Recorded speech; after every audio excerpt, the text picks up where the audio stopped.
1, 2, 3, 1, 2, 3. Ricca, come va?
E stiamo attendendo il rettore di Sapienza che è in arrivo fra 2 minuti, perciò a brevissimo la conferenza avrà inizio. Grazie. The conference will start in a few minutes because we are waiting for the rector and he's arriving. Thank you.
So, thank you to be here. Welcome to all. Today we are glad to introduce this very warm subject, and we are here with the rector of Sapienza, Professor Eugenio Gaudio, and Prorector Antonello Biagini, and I'm glad to give the microphone to our rector.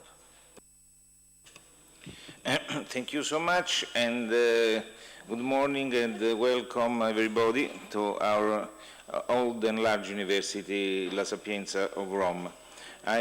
First of all, I wish to thank Professor Biagini and Professor Carteni for the organization of this very interesting meeting. I am not scholar in this subject, but I know that the historical roots and geopolitical implication of the Ukrainian crisis in our days is a very important topic, and is very difficult, a very difficult matter to manage. So I think that the presence today of very important speakers, and I wish to thank all our foreign guests that are present here today. Thank you very much for your presence and for your contribute. And I hope that the debate and the discussion will be very useful for the understanding of the problem that is very hot. Political problem. So I hope that you will enjoy your stay in our university and also your stay in Rome for our foreign guests. It's a very, very beautiful city and very, we say the eternal city, the eternal city. So welcome, thank you so much, and I wish to thank very much my dear colleague and friend, Professor Biagini, for his efforts in these fields, and also for his very useful contribution to the organization of the whole Sapienza University. Thank you so much, Professor Biagini. Thank you so much, Professor Carteni, and welcome to all our guests. Thank you so much.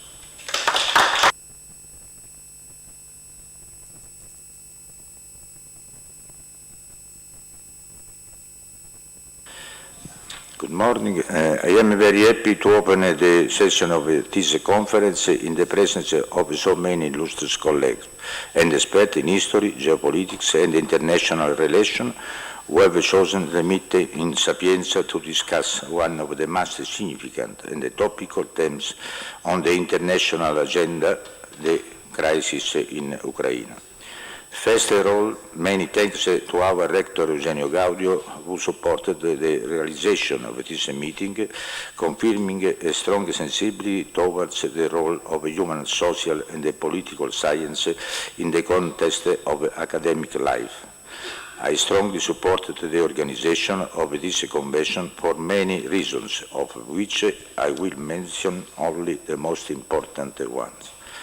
First of all, because the conference is the first of a series on international politics that CEMAS and the Doctorate in European History of Sapienza have organized together with the Link Campus University. The synergy among universities combining the skill and the scientific peculiarities in the most existing element for those who daily live the current university situation, that despite thousand difficulties does not intend to abdicate its role of training and culture. The second reason for this conference is to meet representatives of the Ukrainian think tank International Center for Political Studies, whose reports will soon be presented. I am convinced in fact that La Sapienza has the encouraged dialogue also with the institution not strictly academic, yet directly influencing the political decision. The more important it becomes to this comparison is if made with the foreign partners, so also to allow the ideas of our research to move beyond the national borders and the Irish themselves with reflection outside the Italian perspective. Finally, I believe that Sapienza is the first university in Europe, and together with the other ateneums of the Italian capital, has the duty to sustain the debate of issues, like that of the political crisis in Ukraine, the consequences of which affect both the international balance of our country. University must regain its role and as a support to politicians, and as to keep generating and processing the ideas necessary for the management of government and the public administration, an activity that has been left at the margin of its commitment for a long time. Since the Ukraine crisis exploded, I have had several occasions to intervene in debates, radio and television broadcasts of the topic, and I have always tried to indicate in the complex history of the country some of the deep roots of the crisis that saw Russia and the European countries with the United States of America on the opposite sides. The influence of the past domination, Polish, Lithuanian and Russian, the position of Ukraine, its name means borderland, the terrible famine of the 30s with strong responsibilities of the Soviet government, the Nazi occupation during World War II, the dissolution, implosion of the Union Sovietica, the partially regained independence, and much more, which I hope will emerge in the debate today, are some of the causes of which we must go back to understand the depth of the current conflicts and the opposing reasons of the contenders. Thank you, and my English is very, very pessimo. So, grazie. Thank you. Thanks to our rector Eugenio Gaudio and to our deputy rector Antonello Biagini. I have to mention the starting point of this conference, that was the mail sent by Sergius Sukankin and Alla, the colleague of the International Center for Policy Studies from Kiev, many months ago, and that was the possibility for Professor Biagini to organize this debate, this workshop, in convention and in collaboration with the ICPC and with the experts and professors as Yaroslav Hrychak, Yaroslav Kowalczuk, and Oleksiy Semeny, who are here and who are welcome to Rome, and we are proud to listen and to attend to your lectures. And that was the occasion, as my colleague will underline, the occasion for a partnership with the Links University and for the doctorate of History of Europe to spread and to support this meeting. We are in this moment in streaming, that is one possibility of Sapienza technologies and possibility to spread this debate, this workshop on internet. We are glad to mention and to welcome friends from embassies, as Mr. Komneno from the Embassy of United States, Miss Ylle Tode from the Estonian Embassy, and we are glad to welcome President Honorable Vincenzo Scotti to this conference. Thank you.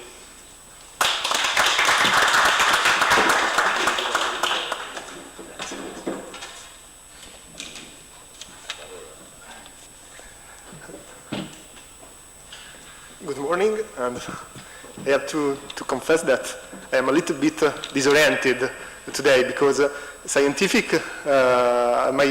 scientific birth happened here in Sapienza, but nowadays I'm representing here another university that is the Link Campus University, whose president is Vincenzo Scotti.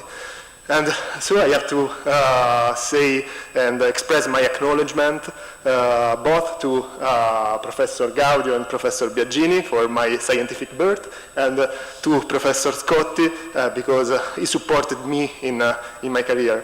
And I want also to express my acknowledgements to some institutions which collaborated and cooperated to realize this conference, and are the Center of Research CEMAS, directed by Professor Biagini, the PhD in History of Europe, directed by Professor Giovanna Motta, the Link Campus University, whose president is here, Vincenzo Scotti, and the International Center for Policy Studies, the Helsinki Committee for Human Rights, and the online review geopolitica.info.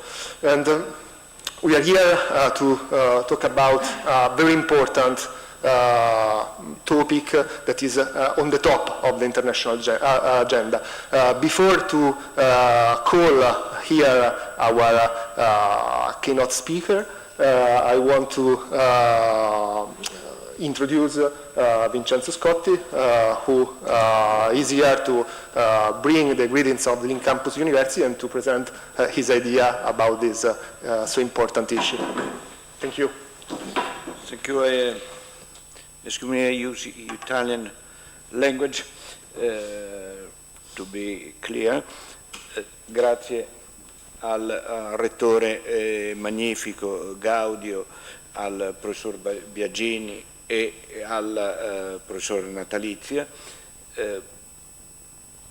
Il tema di questo seminario è un tema strategico per il futuro dell'Europa e oltre il futuro dell'Europa. Si tratta dell'equilibrio non solo geoeconomico dell'Europa, ma dell'equilibrio geopolitico dell'Europa e soprattutto del rapporto con una potenza non solo regionale ma globale quale è la Russia. Certamente qui ci sono, pesano su questa questione, pesa l'eredità della guerra fredda e dell'Unione Sovietica e del rapporto tra l'ex Unione Sovietica e i paesi non solo del Baltico che erano nell'Unione Sovietica ma si consideravano paesi esterni, ma soprattutto della Polonia che era al centro dell'equilibrio della regione. E qui oggi noi stiamo vivendo questa tragedia umana oltre che politica, perché la perdita delle vite umane cresce ogni giorno più e soprattutto non c'è una linea di uscita, perché il dialogo tra l'Unione Europea in primo luogo e gli Stati Uniti con la Russia è diventato sempre più complesso, difficile e pieno di contraddizioni.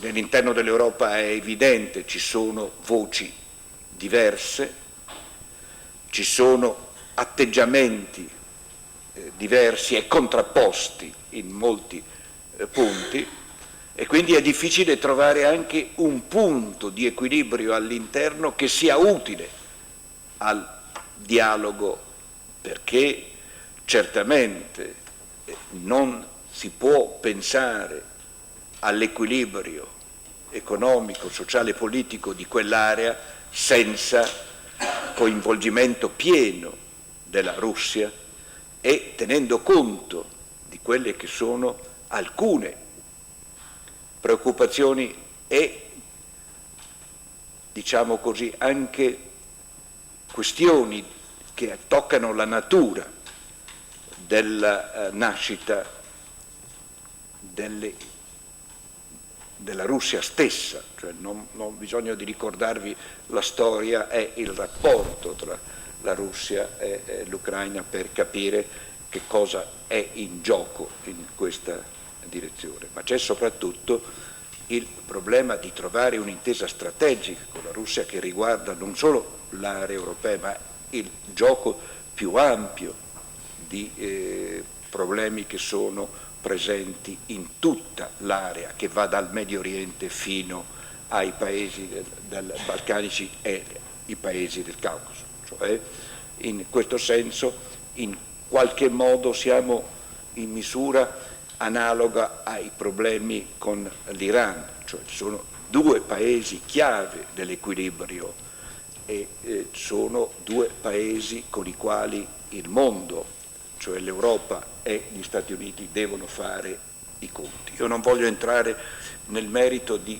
questo, della discussione che avrete, ma lo ritengo estremamente importante, Rettore, che l'università contribuisca a una riflessione critica sulla questione e sui comportamenti e aiuti con la sua riflessione il maturare anche nel nostro Paese di una linea di condotta che aiuti politicamente con il dialogo a venire fuori dalla situazione, prima all'interno dell'Unione Europea e poi dell'Unione Europea con il rapporto. Noi sappiamo quanto sia fragile all'interno dell'Unione Europea la condotta da parte della stessa della politica di sicurezza e della politica estera europea.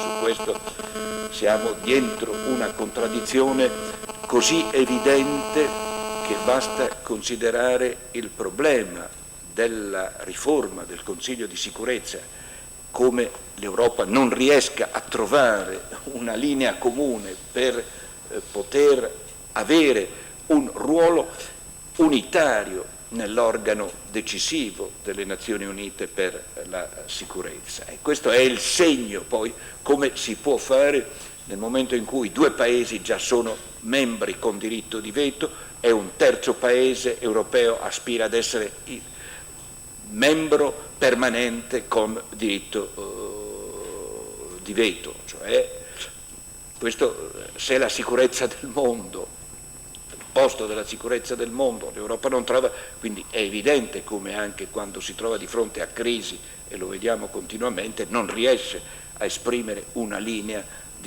strategica che sia comune a tutti i Paesi membri dell'Unione Europea. Ma questo è un problema di cui realisticamente dobbiamo tener conto quando parliamo e affrontiamo questi temi. Io non voglio aggiungere altro, dico soltanto, Rettore, noi siamo estremamente interessati, siamo una piccola università di fronte alla grande Università La Sapienza, con la sua tradizione, la sua cultura, il suo prestigio internazionale, però siamo molto spinti sui temi di politica internazionale e abbiamo piacere di discutere di queste cose.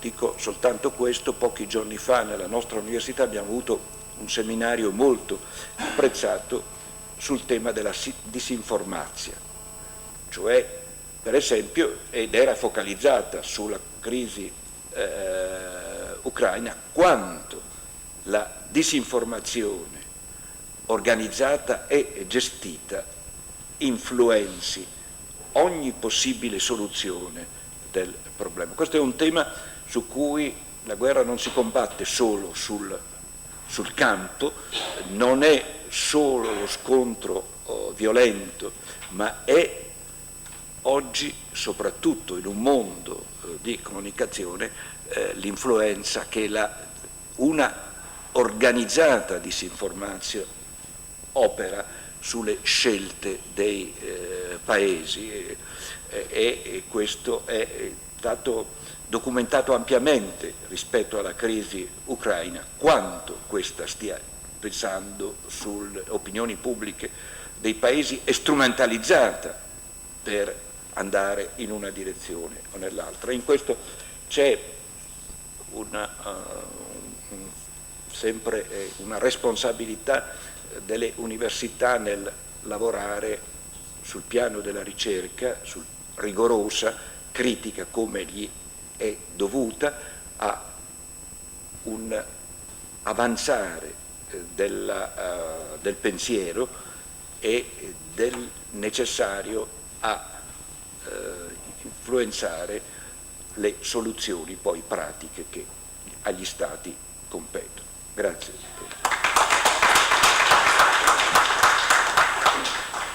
Chiami i colleghi, prima di liberare i lettori, facciamo consegnare un secondo ancora, sarà piacere. Chiamiamo i colleghi ucraini che sono...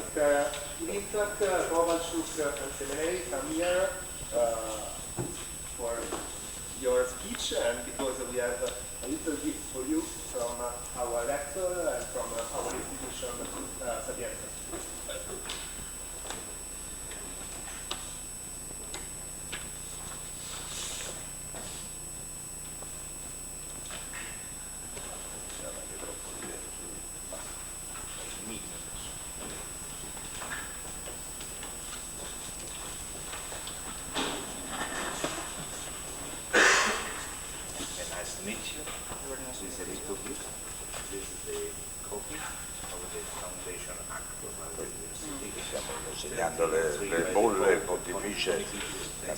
We are giving the copy of the foundation of Sapienza in the 14th century.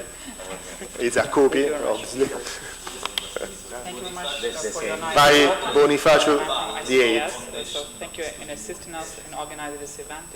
It is a real pleasure, and I hope it will be a real nice debate. Yes. Thank you. I am very grateful to Professor Biagini. Thank you. Is the force for this organization. Thank you so much. Thank you. Enjoy your favor. Thank you. È pure bello. Welcome. I'm very moved. I'm speechless. Grazie, magnifico. Beh, lasciamo libero ai tuoi... Yes, yes.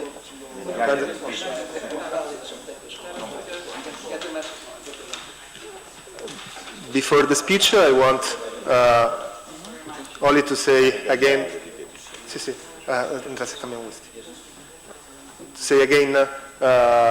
thank you to our authorities, and I want to remember that this is the first conference organized with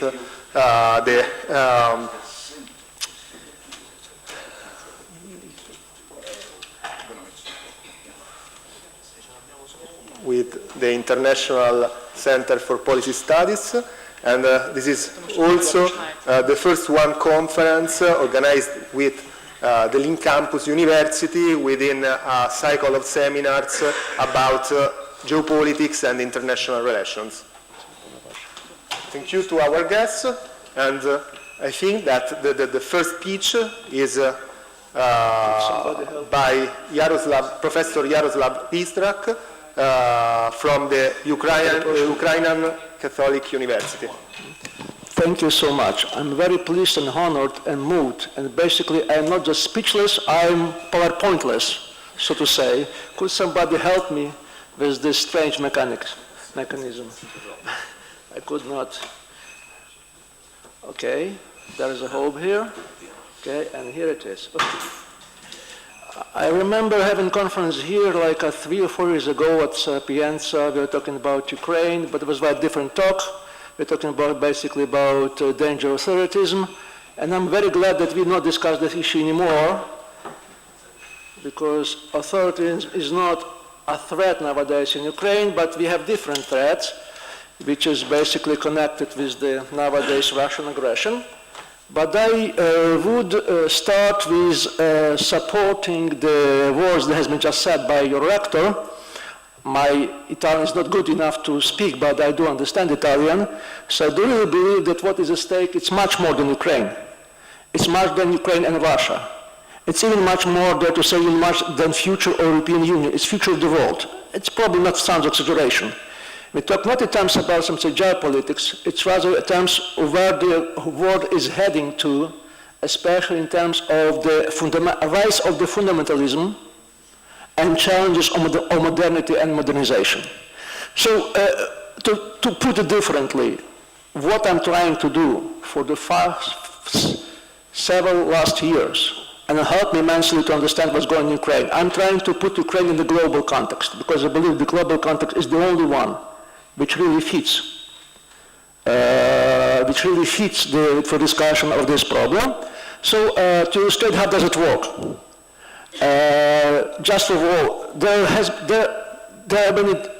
been said quite often that Ukrainian revolution could not be predicted, which is not true, because there are many people who are predicting the revolution that was coming, and I was one of them. This is my text, published 3 years ago, when I was really telling that Ukraine, the revolution is hanging in the air, and in the spring of 2013, we were discussing this issue of the several months. We were just part of the think tank. We were discussing this strategy of Ukraine.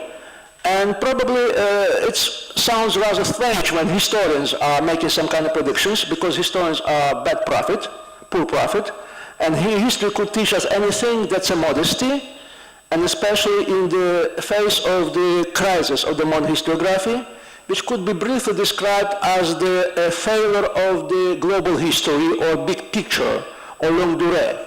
This kind of strategy of the history that has been suggested in 70s, 80s, those who are historians, they probably are aware of this fact. There has been several global approach, ambitious approach, that what matters in history is a big structure, large processes, and huge comparison. This is the famous book of Charles Steele of the 80s. Unfortunately, this perspective has collapsed. And nowadays, if historians are approaching the past, they prefer so-called microscope over telescope. And this is one of the book of the NASA, probably one of the best historians. So nowadays, Felipe Fernando Aramesto of the 1492, and he's briefly discussing the whole concept of modernity, and this is his words, that nowadays we prefer micro rather than macro history. Luckily enough, in academic fields, there's still some scientists, mostly not historians, mostly social scientists and political scientists who still think big.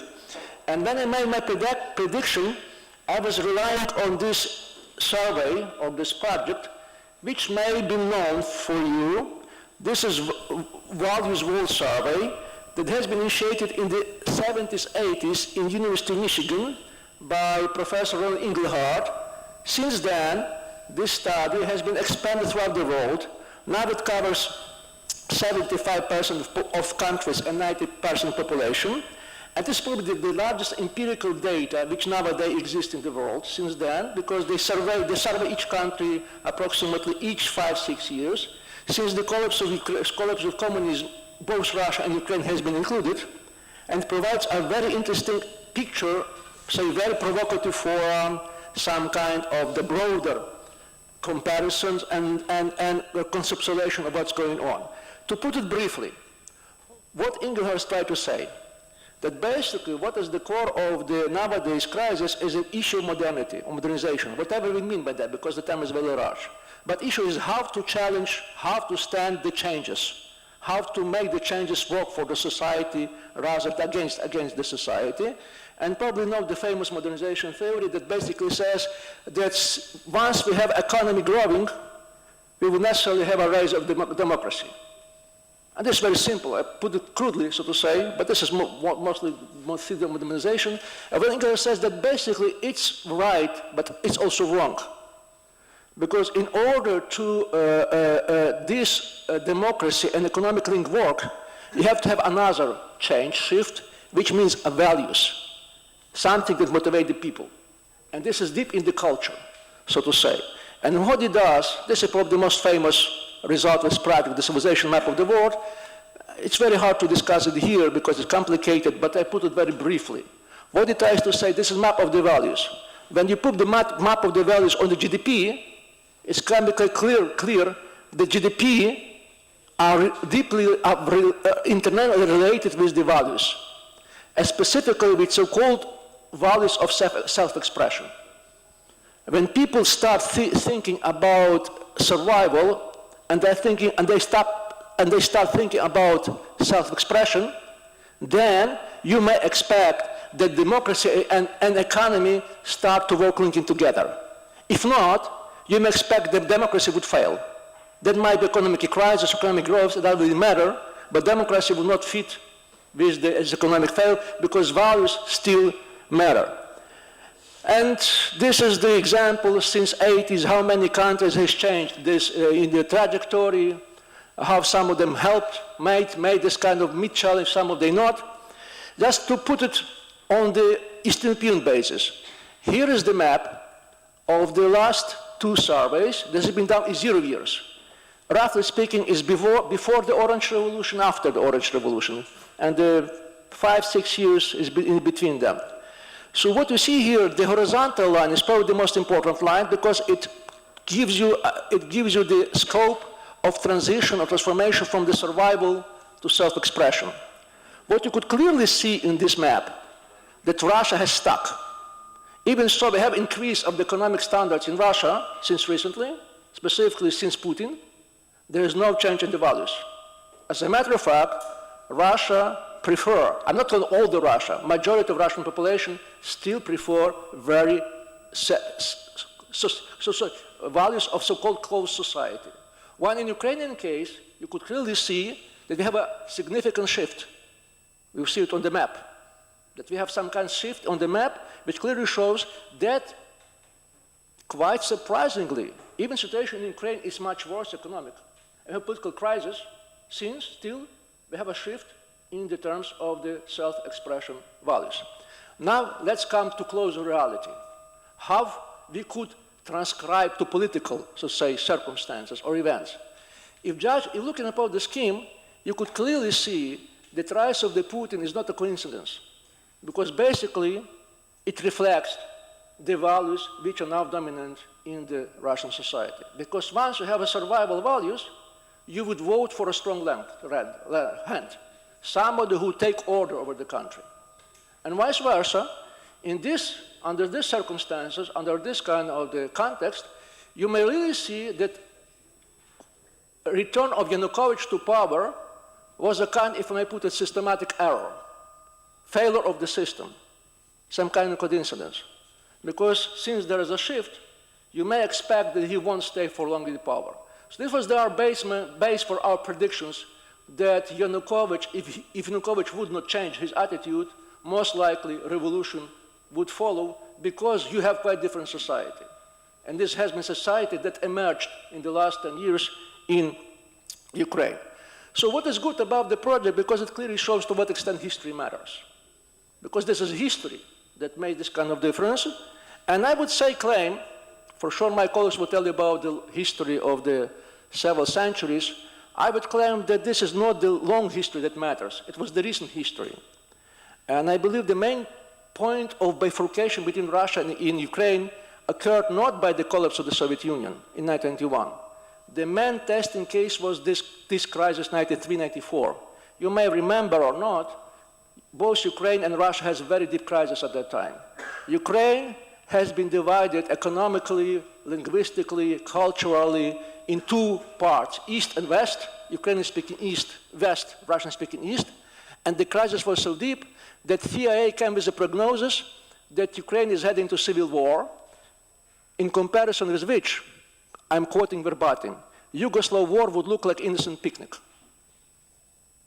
Luckily enough, nothing like that has happened. What happened, there has been second Ukrainian elections, and even so the crisis was run very deep, Ukraine managed to transfer power from one president to other president peacefully and relatively democratic way. And this gives open a way for a new political system, for sure very corrupted, for sure not quite democratic, but still the process was still their own, because what you have there, you have elections which results could not be predicted, because after each election you have a new party of power. And there was kind of a consensus that you should not send your opponent to the jail, because by the next election, you may lose your election. And this is very rational choice, but in any way, you have some kind of quasi-democracy when every election was very critical, very much dramatic, but still each election ended in another shift of power, which never happened in any other countries of the former Soviet Union with the exception of Baltic states, and specifically in Russia. Russia had more or less the same crisis at the time, and it finished differently. You may remember, not again, in October 1993, Yeltsin sent tanks to suppress uprising, which was led by the Russian parliament. So we have two crises, similar crises, which were resolved very differently. Peacefully in Ukraine and violently in Russia, while in Ukrainian crisis, peaceful solution opened a way for a constant change of power. In Russian case, it just closed any kind of option of the peaceful or regular change of power, and which led to what we now have in Russia.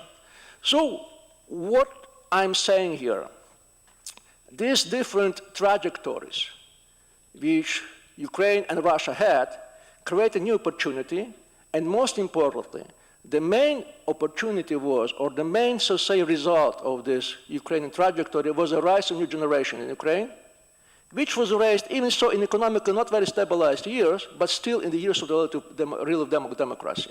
Few facts about this generation. First of all, you may know it's a very extremely educated generation.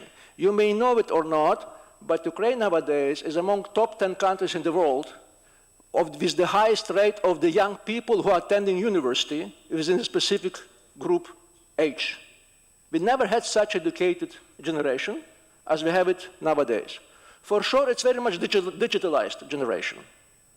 I mean, and specifically, it's global. It's very much global, you know, this kind of things. I see many faces, young faces here, you know, that was Facebook and Twitter, thing like that. And this would create some kind of new values, which is very horizontal, so to say. Values which people not really, say, prefer, accept kind of vertical structures. And it deals not just with the authoritarian like Yanukovych and Putin, but even with the old party. So what you have now, we have a very educated, very motivated generation in Ukraine, which on the other part could not make any kind of career because the country is extremely corrupt. And this is kind of global context, emerges so-called precariat. These young people who by all standards belong to the middle class, but they could not make career as a middle class because the possibilities are closing, so to say. And as they say, as Zygmunt Baunt used to say, tell me what year you were born, and I'll tell you how poor you would be. And this is basically a story of Ukraine as well, but much more democratized because of the extreme corrupted regime. So basically I'm trying to say, we have a clearly, and this is another map, generational gap in Ukraine in terms of the values. Let's put this way that people of the age like my people sitting on the front, in the side of me, of the age of the 18 to early 30s, they have a different kind set of values than my generation. Or put it differently, young Ukrainians, in terms of their values, they're much closer to their age group in Poland, Greece, Italy, Germany, than to Ukrainians of my age. In certain case, we have enough generational gap in Ukraine, like West used to have Europe in the 60s. And basically, this was their revolution, very much their revolution. And sociology proves it very much. So what I'm trying to say here, and probably I'm closing to my conclusions here, that if you want to understand what's going on in Ukraine during the Maidan, you should probably not talk that much about Ukraine or Russian history, or even not talk about previous Maidan, because this Maidan is different. This Maidan has much more to do with a moment like Occupy, or mass protest in Taksim, Istanbul, or protest on Bolotnaya Square in Moscow. This is the same kind of phenomena, which people usually not see because they focus on identity, on Ukrainian crisis, Ukrainian-Russian identity, relations like that, and for sure, it's worth considering, but to a large extent it obscures the essence of the phenomena because it's mostly ruch of the movement of the precariat. Why is that different? On what extent is this different? Because it's the only movement that so far proved to be victorious. All the other movements like this, the Occupy movement, all of them has failed or collapsed. So far, Ukraine nowadays is probably the only one who's still viable. We don't know to what extent, but still, at least until this moment. And why would be that? Why Ukraine made this exception? And I'm coming to the second part, which will be very short, because of the role of nationalism. And here I'm telling as a historian, of the 19th, 20th century, there are certain rule of thumb when you're talking about histories, revolutions. Those revolutions has more chances to win if there's national dimension in this revolution, so to say. Like it was in Poland under Solidarność, or nowadays in Ukraine. There has been a very strong national dimension in Ukraine, specifically with the presence of Putin. And by the way, Putin works very well as a solidifier of Ukrainian nation. Ukrainian nation has been damaged so solidified nowadays than like nowadays, and because mostly of Putin. And for sure, many people turn their attention to nationalism only as national could explain anything. No, it could not, because national dimension was very important to win the revolution. But nationalism per se could not win the revolution. You probably see the difference here. Just to give you the point, this is probably the two most important Ukrainian nationalists, the most symbolic one, Ternebok and Yarosh, which was very acting and vociferous during the revolution. They lose twice in parliamentary and presidential elections in Ukraine in recent years, and their loss was just incredible. It was like scandalous. Just give you the way that both of them together got less voices than leader of the Jewish organization in Ukraine, Rabinovich, which gives you the idea about the real scope of the imagination. So why is that, and I'm closing, we're getting to some kind of the close. This is probably not the name Illarionov. He has been advisor to Putin. Nowadays he moves to the United States, and he's very much give his analysis, also analysis to Ukrainian nowadays the government. What he basically says, why Putin has failed in Ukraine? Because he still believes that Ukrainian revolution is about identity. It's about nationalism. And therefore he believes that Russian speakers, they are Russians. As a matter of fact, they are not. Because if you put this in the terms of the social, global values, you may easily understand why people in such Russian cities like Dnipropetrovsk, Kharkov, Odessa, they are rather anti-Putin than pro-Putin. Just to finish this point, it's about values. And this is something that has to be understood. For sure, nowadays, when Putin has started a war, he may kind to reverse this project. Because once there's a war, people not think about self-expression anymore. They're starting to think about survival. So nonetheless of this tragedy which is going in Ukraine nowadays, there's another tragedy. Because in a sense, Putin is stealing a chance for Ukraine. Stealing a chance for this young generation, which looks for new opportunities in their life. Thank you so much.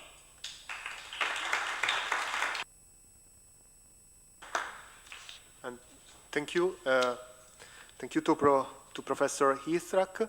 And now is the moment of the speech of Yaroslav Kovalchuk from International Center for Policy Studies. Thank you.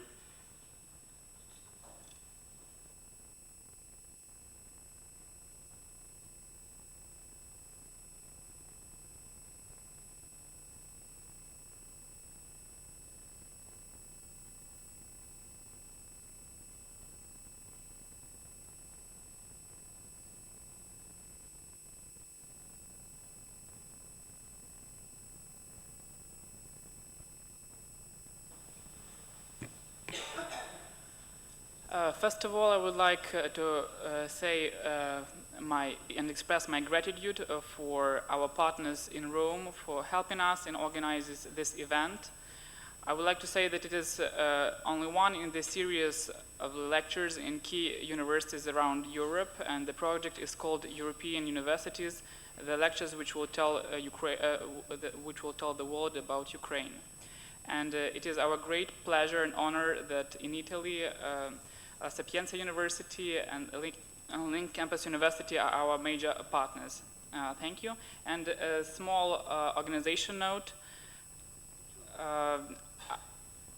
I really want to ask you to sign the spreadsheets at the small table in the lobby, because very often we organize a subscription to our materials, and we try to provide updated information on political developments in Ukraine. So we would like to know the participants of this conference, and if it is possible to be able to send some materials to them as well. So this is on organization matters. As for my presentation, there was a small shift. Now it is called not why does Russia need Ukraine, but why does Russia want Ukraine? And in my presentation, I will focus on some historical facts and some data and opinions which are not known to wider public in Europe, but it is important to have critical perspective, as it was mentioned in one of our welcoming remarks today. And I would like to start my presentation with the citation of James Mace. Probably you do not know this man, but his story is not less interesting than this citation. So James Mace has nothing to do with Ukrainians, or he has no Ukrainian origin. He used to be an American-based historian, and in the 1970s he focused a lot on the studies of early communist age, I mean the 1920s, 1930s, and after that, after his PhD defense, he switched to another topic, the topic of Ukrainian Holodomor of the 1932-1933, and he was probably the first one to call Holodomor the artificial genocide instigated by Stalin against Ukrainians. As he used to say, when he was asked why you do this kind of research, he said, "Your dead have chosen me to tell their story." And it is interesting how he extrapolates his research to modern times in Ukraine, saying that that event, that artificial famine, which resulted in the deaths of 3.2 million people in Ukraine, led to discontinuity of the generations in Ukraine, and as a result, after the collapse of communism, we had different situation than it was in Poland, in Lithuania, in Estonia, because Ukrainians were largely a minority in terms of, and there was no large social consensus on how the country should develop after the collapse of the Soviet Union. There was no consensus on cultural values, on future development, even on the economic model. And it shows that all that remained after the collapse of the Soviet Union were pretty much the older Soviet structures, but now we try to build our new independent Ukraine. And in this regard, an interesting part of the citation, which is mentioned in the article Ukraine as post-genocidal society, is this: the main thing is that Ukrainians will never become a full-fledged people and an equal member of European civilization until power flows from the state to a self-organized people able to force those in power to do what the people want. No state will ever make Ukraine Ukrainian. Only self-organized Ukrainians can do this, and I'm deeply convinced that they will. James Mace passed away a number of years ago, and this article was written in 2003, so pretty much 12 years ago. But in many regards, this article was a prophecy of the revolution of dignity we had in 2013, 2014. National upheaval triggered by the official denial of former Ukraine President Viktor Yanukovych to continue the European integration path turned into the revolution of dignity, the aim of which was to de-Sovietize Ukraine, to combat corruption, and to ensure the rule of law in the country where police, judges, and politicians have long become untouchable.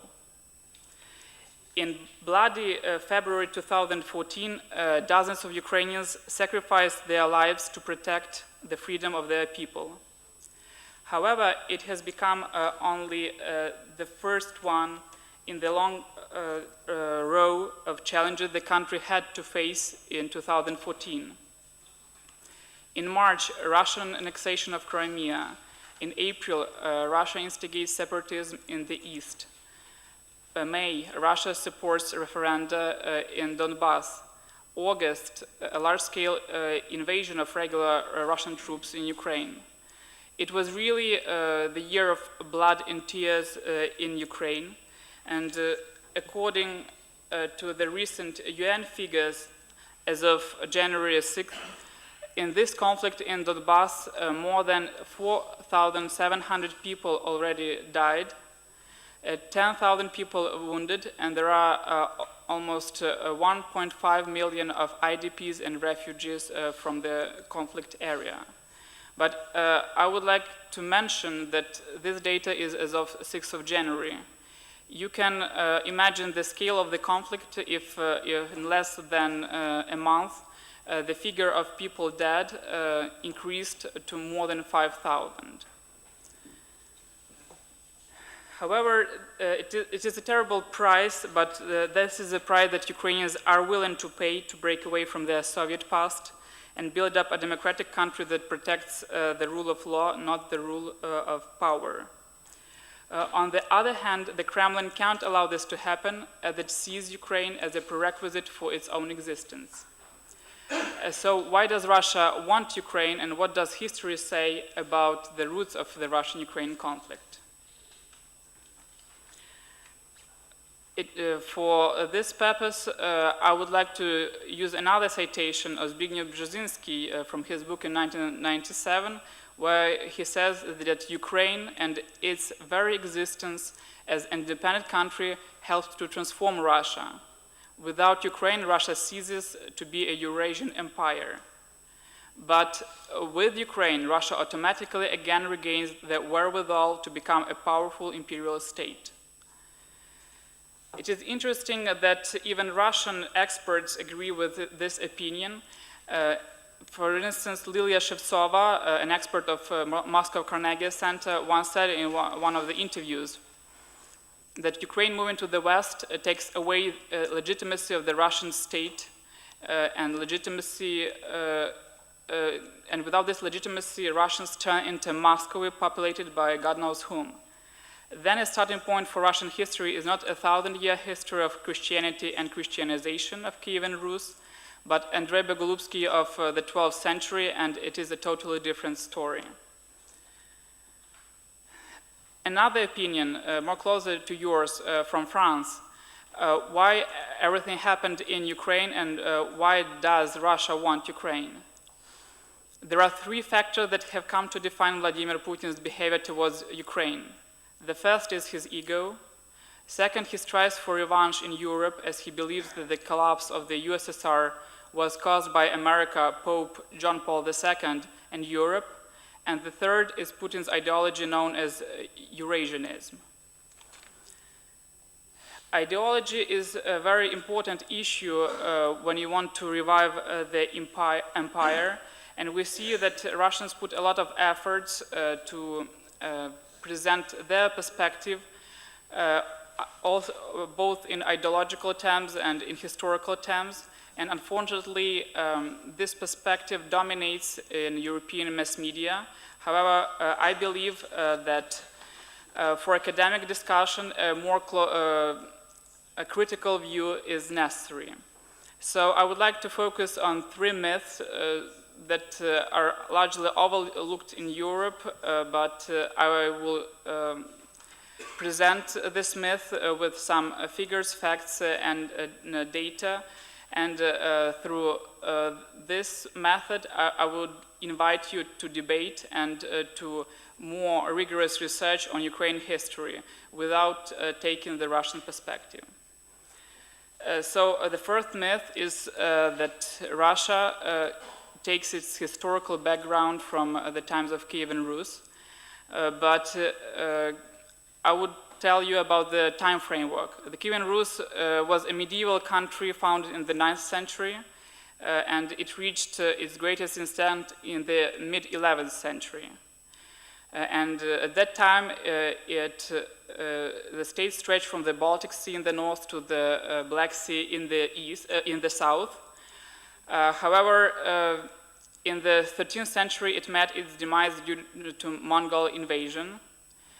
And in the period when Kievan Rus enjoyed the most intensive political, cultural, and economic development, Moscow did not yet exist. Here you may see the map where Moscow is indicated as a small settlement, which was founded in 1147.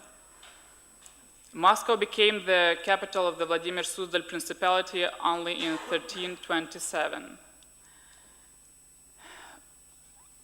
And it became the basis for another country, not Russia, but Tsardom of Muscovy. And the Grand Tsardom of Moscow, or Grand Duchy of Moscow, was established in 1283 and rebranded itself in the Tsardom of Muscovy only in the 16th century. The idea to extend the historical origin of the state by associating it with the ancient Rus was widely promoted later on by Peter the Great in the beginning of the 18th century. Thus, Moscow used the name to justify its expansionist policy and its historical mission to collect the lands of the former Rus. The result is so that now, for many European countries, it is a linguistic challenge to differentiate between the Rus people as the population of medieval country of the 9th, 13th century and Russian people, the country which was founded in the 16th century and is now known as Russian Federation.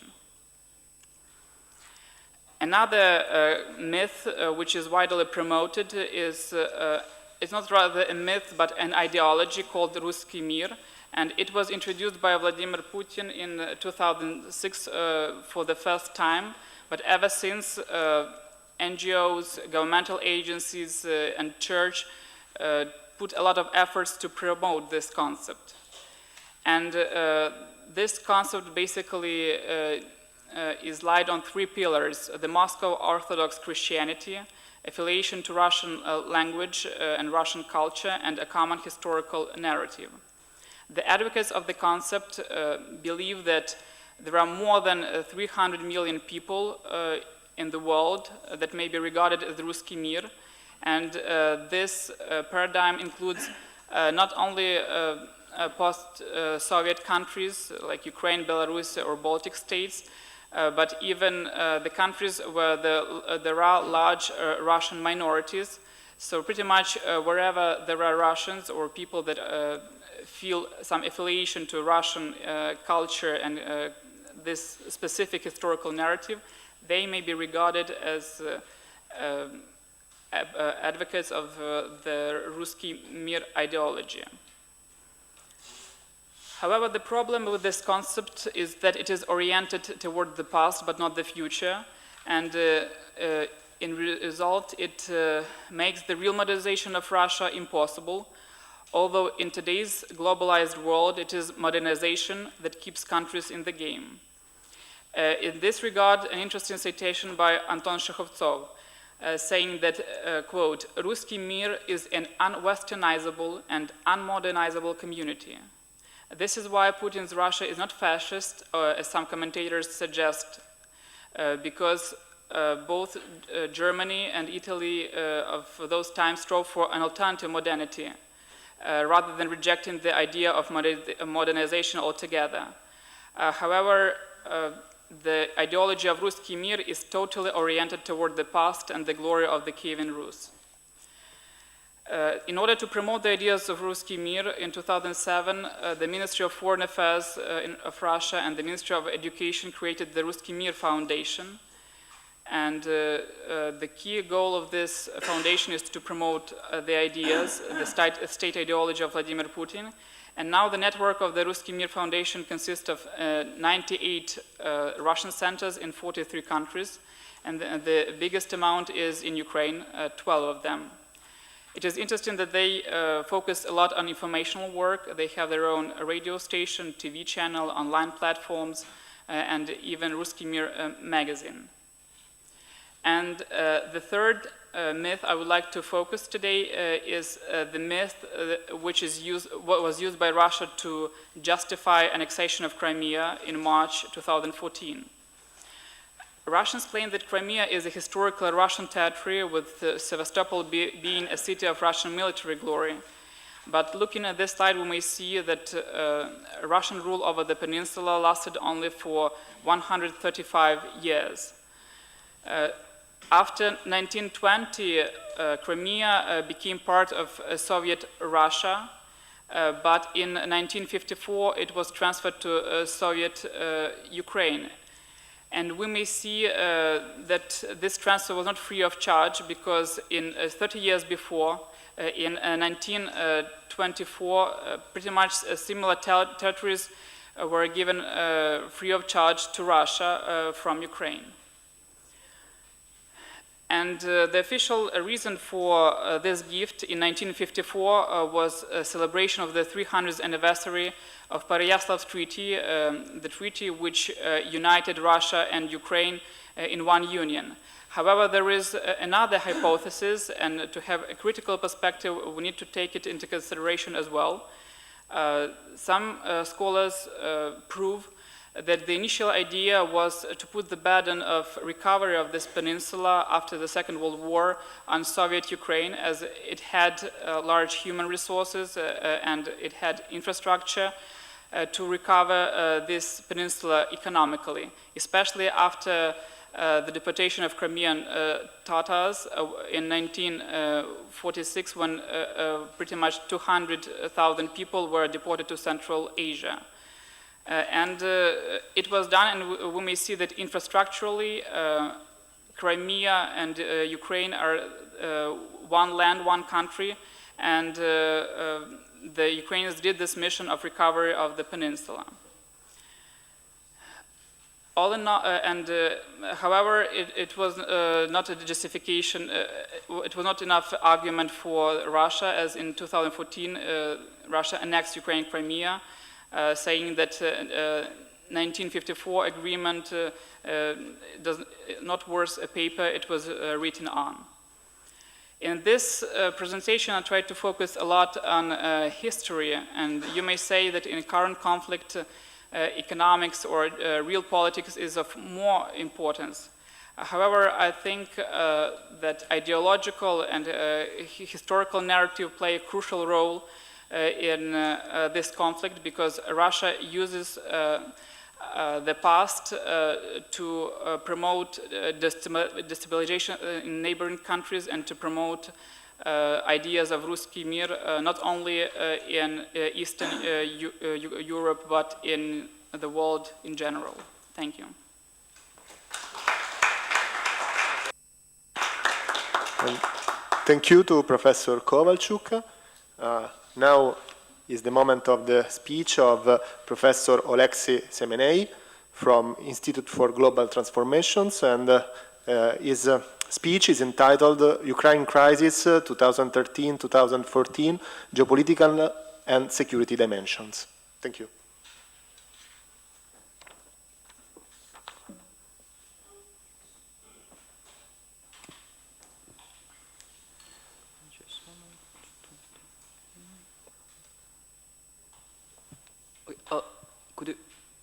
Could somebody help, because you don't see, I suppose, the presentation. Okay, I start if somebody just come and switch on. First of all, I welcome all of you to come to here to listen to the quite important problem, because it's now not about Ukraine, it's much more about the settlement of the large-scale crisis in the European continent and in the world global order as well, because to some kind the Ukrainian crisis, or Ukraine crisis, what it should be named, it's some kind of trigger or the start of the whole process and the way where we go in future. It is very important nowadays to speak about this crisis in European Union, because it influences European Union in itself, and it defines in what way the European Union itself will be developed in future. Therefore, we need quite a thorough analysis to understand what is about, what it can be, and what probably we and you should do to have good results than bad results. And in Italy, I suppose this topic until now is not as a priority to just objective reasons, but nevertheless the outcome of Ukrainian crisis will influence Italy to the large extent, and we can see that your government or your people in power, they do understand this and try to make own probably lessons from this. So if we start from the crisis, from my perspective, the crisis has three levels. First of all, global level. It's going more and more to this configuration, Russia against so-called West. It means United States plus European Union plus some countries in Asia which are too connected to the Western countries. And Russia is now, logically, if you take all the steps since the beginning of the crisis, it's some kind of anti-Western revolt, and Russia tried to have a pioneer role in the global framework of this anti-Western revolt, changing the rule of the games settled after the end of the Second World War, or even Cold War. And now we enter in so-called turbulence period, and at the end of this period, probably it will be it takes 5 years or it takes even 10 years, but at the end we will have definitely new ranking in the world. If beforehand we had some kind of ranking, #1 United States, then probably European Union, others, probably at the end of this crisis we will have another level. The second level is about our bilateral relations between Ukraine and Russia. Namely, we had before, since 1991, many accidents, some quarrels with Russia, dedicated either to the fall of the Soviet Union or to some special problems.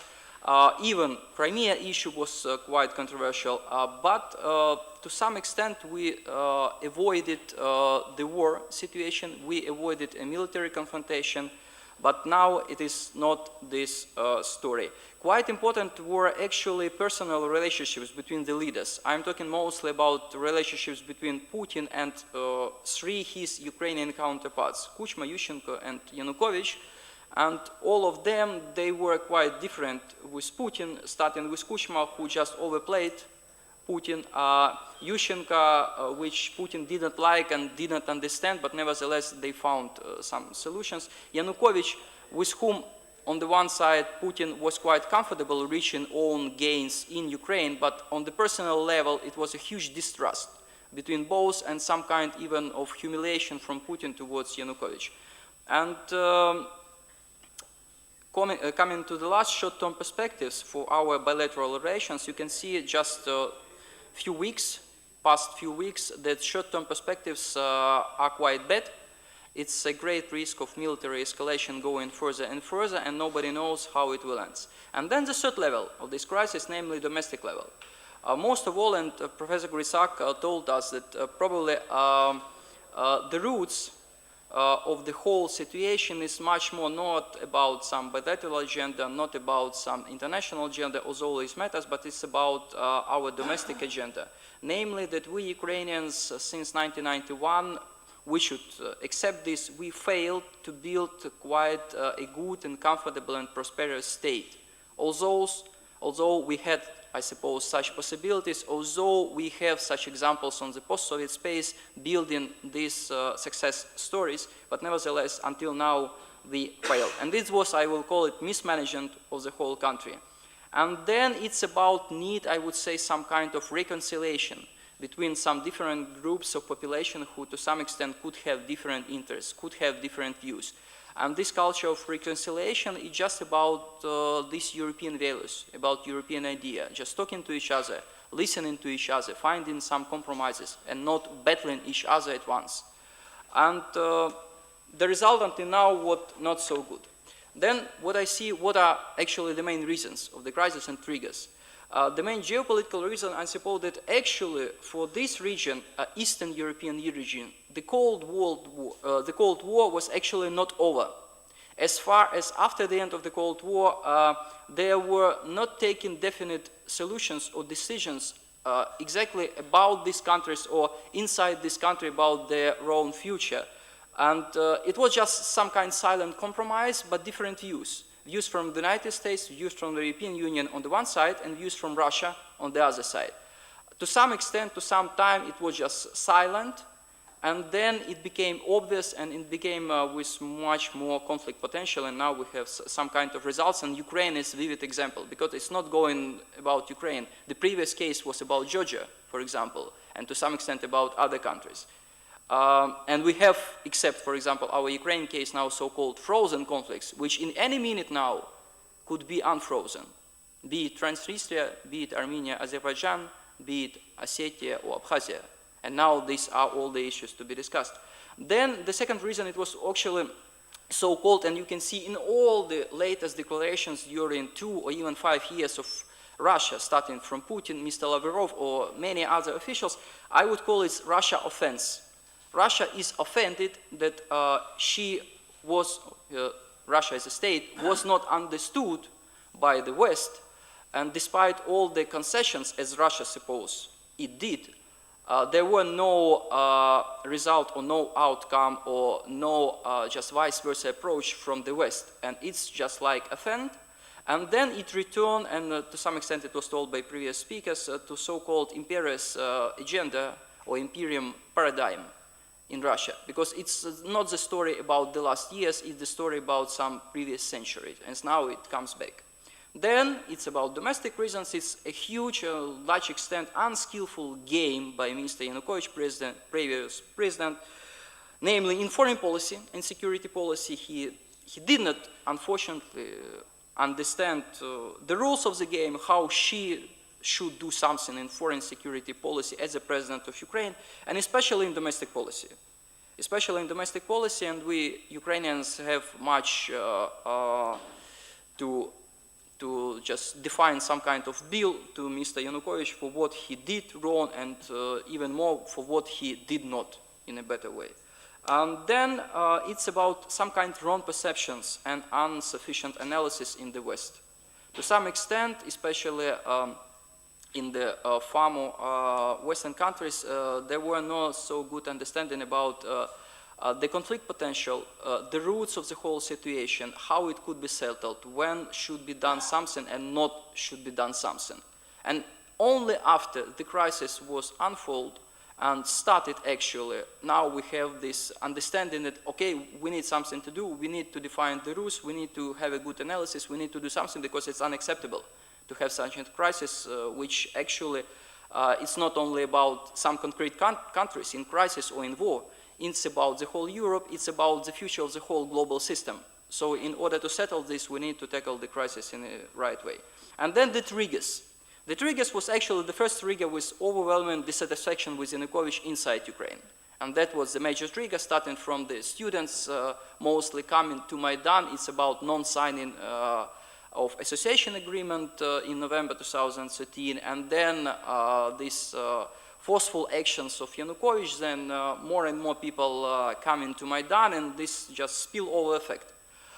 Then it was about non-signing association agreement and cruelties from the power structures as an answer to some peaceful protest of the people coming tens of and then hundreds of thousands to the street. And then the third trigger, I would call it just last-minute attempts to draw Ukraine to wrong side, either by Russia or to the West. I should confess that in some extension there were not very unskillful steps even by some representatives of Western countries, which were not so bad in normal situation, but it was just translated in Russia as very bad, as very offensive, and then it was the reason for Russian authorities to do the next steps, as it was actually the stories. And then I come to this global level as I see key global stakeholders and their positions. First of all, I will talk about United States. I suppose it's about no direct involvement, although indirectly, United States are quite active. in Ukraine crisis. Then it was just now two principal issues for the United States and its role on the global agenda to punish Russian Federation or to force Russian Federation to take steps back, because otherwise it would be domino effect. And it's not so about Europe, it's about Asia Pacific. Because now if those countries in Asia Pacific, starting from China and many others, see that despite all the negative reaction from the United States, Russia succeeds to do what it wants, it will be a very bad sign for the United States in that region, which is very important, also as much important or probably more important for the United States as Europe. Then it's ambivalent standpoint towards Europe and Russia. It does not coincide fully with European agenda, and of course doesn't coincide with Russian agenda. And then it was quite interesting factor because officially declared so-called pivot to Asia, or Asia-Pacific, in 2009, I suppose, by President Obama. Due to Ukraine crisis, it was stopped because now many efforts from the United States reshuffled to Europe and to Ukraine crisis and this Russian agenda to tackle this issue in first and then Asia-Pacific. And the last, and this is why it is important, it is some kind of possibility for China, because beforehand with this pivot to Asia, it was some kind of Chinese perception as now they should confront with the United States, and now it is not the case, because United States are much more preoccupied with this problem. And the last, it's a link to Middle East factor, because even this crisis, it's to some extent interlinked with all the matters which are going in Middle East, starting from the whole transformation, and then to some links either to the global agenda between the United States and Russia, and it's not only about Europe, Ukraine, it's also about some things in Middle East, especially a situation around Iran, in Syria, and in some other countries. And it is to some extent interlinked in negotiations as well. Then about Russia. About Russia, it is obvious, very active involved in all the situation. Many things started by Russia actually, so it's role number one in active involvement. Then it is about, I would call it post-Soviet legacy and some kind revanchist in power or revanchist agenda in power. In many declarations you can see, starting from the, we are very sorry that USSR has collapsed. We were so happy and we would like to have some unity among Slavic nations or among this whole brotherhood. You can find many quotations with this feeling that we actually, we Russians, we suppose it was not so bad in Soviet Union, and to some extent we should try to make it backwards to some extent. In modern form, of course, no Soviet Union, but in some modern forms, nevertheless, it should be. Then it is also quite interesting emphasis to be a separate civilization between Europe and Asia. So-called, it was told about Ruski Mir. This idea, it's about to be just neither European nor Asian, to be a separate civilization with own values, with own emphasis, with own views on everything all over the world, and it's quite ambitious agenda, I would say. And then coming back once more about this offensive, accusations to the West. Russia supposes that it got no adequate response to its cooperative proposals and links all the time to these Yugoslavian Kosovo cases, where Russia supposes United States firstly and European Union to some extent were absolutely wrong in doing all what have been done. Then it was told about Ruski Mir and Slavic unity, ideas where Ukraine plays quite a central role for Russia. Without Ukraine, this conception doesn't work. Then it was the process for Russia since 1991 of gradual but consistent loss of its position inside Ukraine. And probably this crisis is the last attempt of Russia to stop this process or to make it reversal. Although from the historical point of view, from the point of view of historical process, it's a irreversible process, but Russia tries to stop it. And real aims, I suppose, in geopolitical terms, and now it's about, for example, negotiations, what Russia really does want and what she can give and what she cannot give. From my perspective, now the position is, real position, everything except Crimea could be negotiated in Ukrainian case. So Crimea is the red line for Russia. Even Donbass can be given up by Russia, but with some possibilities not to lose face for own population. Then European Union. European Union is directly very affected and involved to a certain degree, not so active as Russia. Sanctions are the main response to Russia, and the problem is that EU was quite powerful in economic and security terms since the founding of European Union, I mean the judicial founding. But then, starting from the midst of 2000s, there is in economic terms and more even in security terms some kind of decline. I would say that there is a problem with strategic vision and implementation ability inside European Union, starting from objective reasons, too many states, too many interests, too many actors, but even not so objective, it depends on. Then I would see it's a now definite failure of European neighborhood concept. It is definite a failure starting not from Ukraine, but it's now obvious. It was a mistake and failure to apply Central Eastern European matrix to Ukraine. What was with all these Central European states starting from beginning of 90s and then end in 2004 or 2007, I mean enlargement and membership, it does not work in the case of Ukraine. And it was a failure to try to implement automatic this matrix on Ukraine. And now it is obvious we need to do something. And then, and what is this discussion especially important, I would see it's a lack of real expertise on Russia and Eastern Europe inside the European Union, unfortunately. And then about China, it is, from my perspective, total winner as far, because too much gains until now.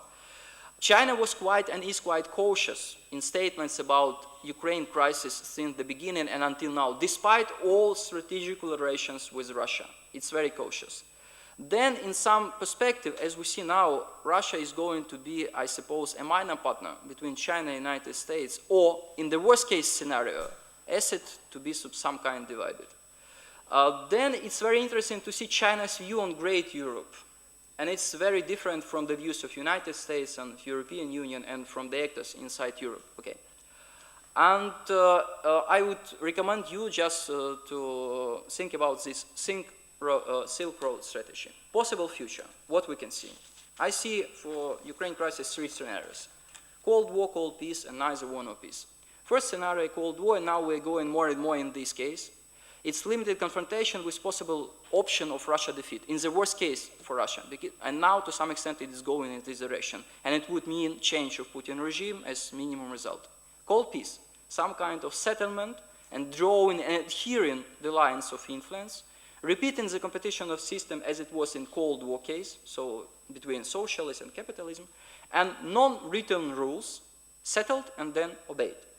And to some extent, the most dangerous scenario, and some signs of this scenario we can have now in casualties, it's neither war nor peace, because it's very unpredictable with these all black swans, so many catastrophic scenarios could be implied, and very huge potential of unpredictability. And it's very dangerous ambiguity.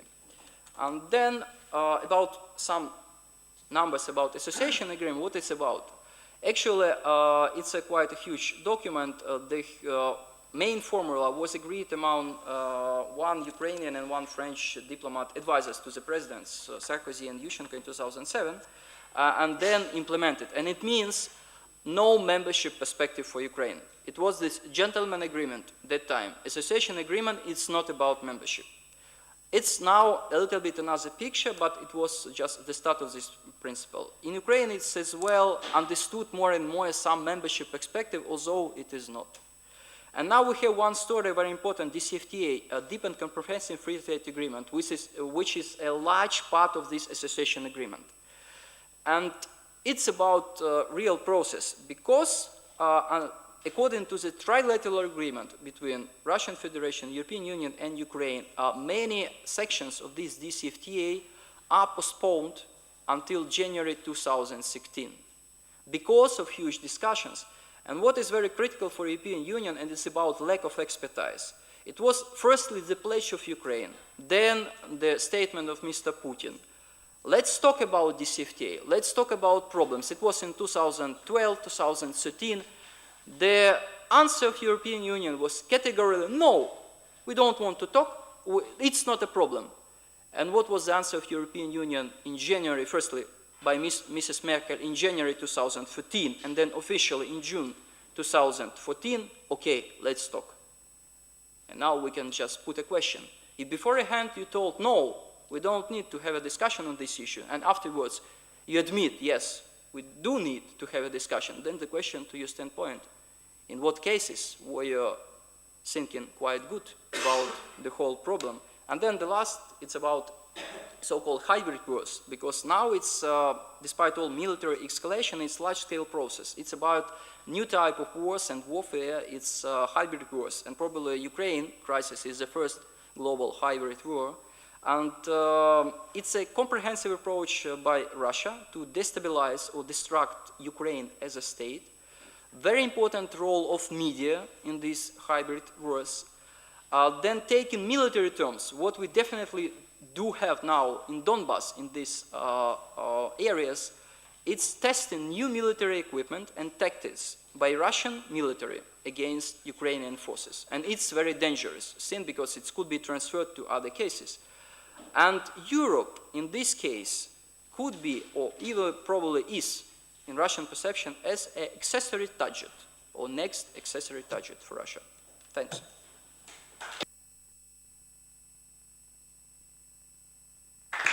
Thank you a lot for your lectures and presentation. I think there are a lot of elements to discuss and to comment.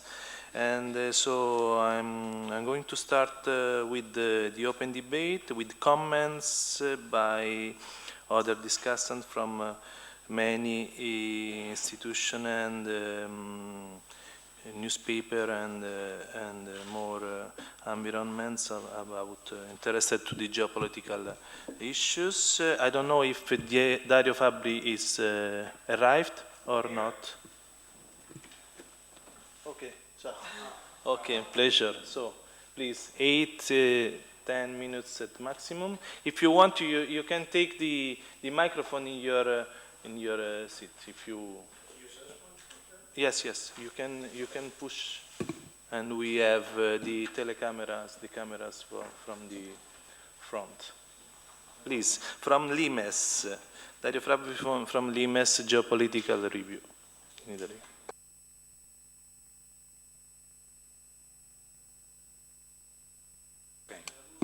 Okay.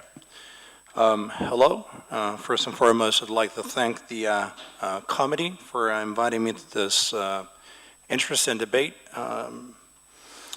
Even though I've been given a pretty daunting task here, which is to explain what the U.S. has been doing in Ukraine, what the U.S. has been trying to achieve in Ukraine, which is no easy task for sure. And to try to answer that very question, I think we should take a step back, going back to the so-called Obama doctrine, which is something that has consumed to this date several commentators, analysts, pundits around the world, trying to figure out if and whether for real there's a big concept behind Obama's foreign policy. As we know, the Obama doctrine has been called in many ways. Neo-isolationism, smart power, leading from behind, and it all depended, of course, on the political leaning of the author of the formula. Actually, the Obama doctrine is as simple as rational. It's balance of power. Balance of power, of course, in the U.S. is a concept considered taboo for several decades. As the U.S. being the indispensable nation, a city upon a hill, to use a biblical analogy employed by President Ronald Reagan in the 80s, the U.S. is not supposed to keep or pursue any balance of power. The U.S. is supposed to engage the other nation to its own interest, to pursue its own interest, no matter what the other power's been doing. To Obama, things are quite a bit different, even though he cannot express that very concept in the political arena, in the political debate. To him, the previous 8 years of the Bush administration have been a failure because the U.S. has wasted many precious, crucial human, political, financial resources in no strategic theaters, while other powers were building themselves up. And while the US were chasing off jihadists across the globe, as I said, in no strategic theaters, other powers were undermining or possibly undermining the US status as the sole superpower in the world. So to Obama, balance of power, which is, of course, preventing any local power from becoming the ruler of a continent and then possibly undermining US status, is the only objective, is the only goal to be pursued. In Obama's view, that goal has to be pursued mostly indirectly, which means financially, intelligence-wise, much less waging wars, unless it is strictly necessary. So, looking at Europe, the US, even before Obama, of course, as always, looked very warily at two countries in particular, Germany and Russia. That's why what the US been doing in Ukraine is as much an action against Russia as an action against Germany. To the US, a possible merger between German technology, German industrial complex, and Russia's natural resources, i.e. hydrocarbons, and Russia's military might could be detrimental to US interests and could alter the balance of power in Eurasia, for that matter. Of course, in 2001, the US, as pursued, decided to pursue back then a reset with Russia. We all remember the red button that Secretary of State Hillary Clinton and Foreign Minister Lavrov pushed in front of the cameras. By that time, as we said before, the US were looking especially to use Russia to counter China's perceived assertiveness in the Asia Pacific. Then major events has changed the course for the US, has gotten Obama's attention back to the old world. The first one, of course, is the euro crisis. At first a financial crisis, but as we all know here in Italy, has turned into a political crisis by the day, and has given Germany even more leverage at the eyes of the US in the continent, has made Germany even more prominent in Europe, and has given Chancellor Merkel more room, and especially Germany's industrial complex, more room to pursue their own ties towards Russia. And in 2011, when the Nord Stream pipeline went online, of course, the Obama administration paid close attention to it. Then in 2013, other two major events have gotten Obama's attention. The first one in June, when the Russians granted an asylum to fugitive contractor analyst Edward Snowden. Of course, a permanent asylum, but still an asylum. And even more importantly, the Americans know that the Russians have been gleaned strategic secrets from him. And what happened, of course, to say the least, got the Obama administration infuriated to no end. Then in September, Putin apparently offered a way out to Obama out of the Syrian conundrum, where the US president, of course, tied himself up the previous year by sending a red line linked to the use of chemical weapons in Syria, even though the US had no intention whatsoever to intervene militarily in Syria. Apparently, the Russians, of course, gave Obama a way out, but the Americans didn't like the way the Russians made it look, as if they stopped the US from taking action, and if they were on the same level as with the sole superpower. All these events triggered a US response, which materialized especially in Ukraine, not only in Ukraine, of course, but especially in Ukraine, where the US tried to achieve several goals. The first, to keep a distance between Germany and Russia. That's the first goal. The second goal for the Obama administration is, of course, to punish Russia, as the Americans say, to keep Putin honest, to remind him that Russia is just a regional power that should not and cannot impinge on US strategic interests across the globe. And thirdly, to strengthen the US position in Europe. Maybe make even more inclined Western European partners to sign up a transatlantic agreement in the next months. In Ukraine, of course, the U.S. employed several means, especially the use of NGOs that are financially backed by several U.S. magnates such as George Soros, Robert Gates, and the likes. Those NGOs were crucial because they helped the U.S. to take stock of what was really happening on the ground. And from a U.S. perspective, the Russians were taking too much for granted the situation in Ukraine, especially after Yanukovych refused to sign the association agreement with Europe. What happened next, of course, served the U.S. interest. Chancellor Merkel has invoked sanctions and partially applied sanctions against Russia. There is a difference and there is a distance between Germany and Russia now, as we know, even though the German industrial complex is proved much more reluctant to distance itself from its own Russian interests. And more importantly in this case, Russia is now bogged down in a hybrid conflict in its near abroad. And that's something that, of course, serves U.S. interest pretty well. What will happen next from a U.S. perspective? There's now a debate raging going on inside the U.S. administration as to whether to turn the current conflict in Ukraine into a proxy war between Russia and the West. I believe a sort of settlement has been reached between different members of the administration as to turn this as a semi-hybrid or a semi-proxy war. The U.S. will possibly deploy up to 50 tanks along the Ukrainian border, and they will deploy pre-equipment in several Eastern European countries, the new Europeans, as the neocons used to call them. But they don't want to get involved directly in any conflict. Then there's also another event that we should consider. As we all know, Obama has become a lame duck in the meantime, especially after the defeat he suffered in the last midterm elections, which means, as it always happened in the U.S. history, that he's been trying to build his own legacy in foreign policy. And the way to punish Russia, maybe to trigger even an internal plot in the Kremlin to topple Putin, would serve Obama's interest pretty well. Now, there are many risks entailed in this approach. The first one is the nuclear escalation.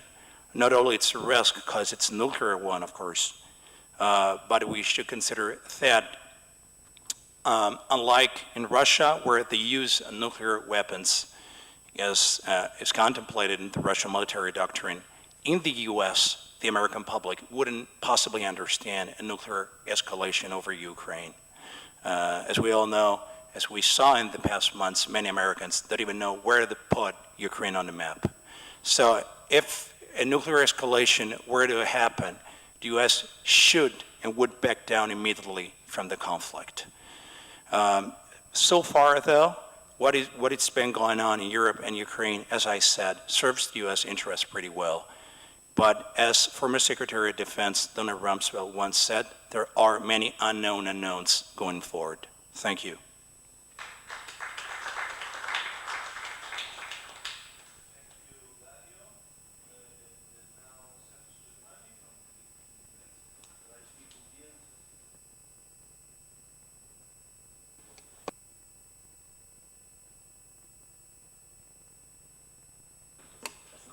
Yes.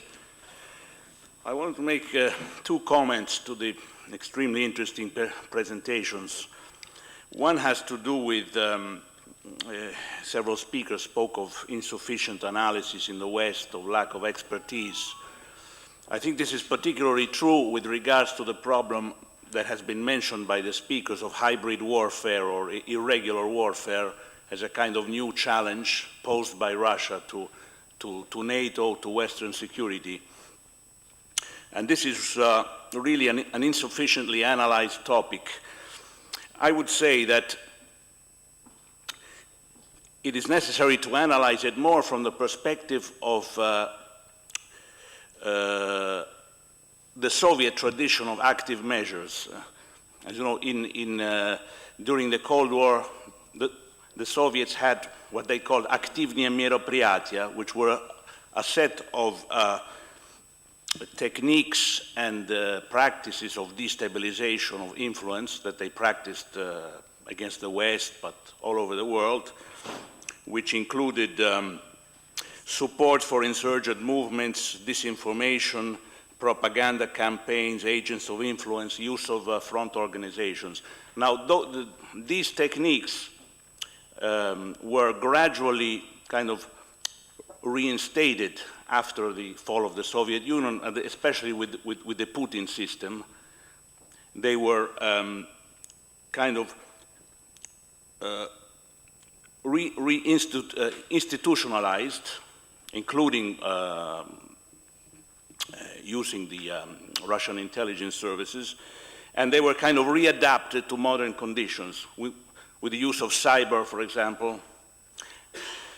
The basic difference is that they were no longer in the service of a kind of global strategy, because now Russia has no more of a global strategy, but a strategy to keep Western influence out of the former Soviet Union and to expand Russian influence.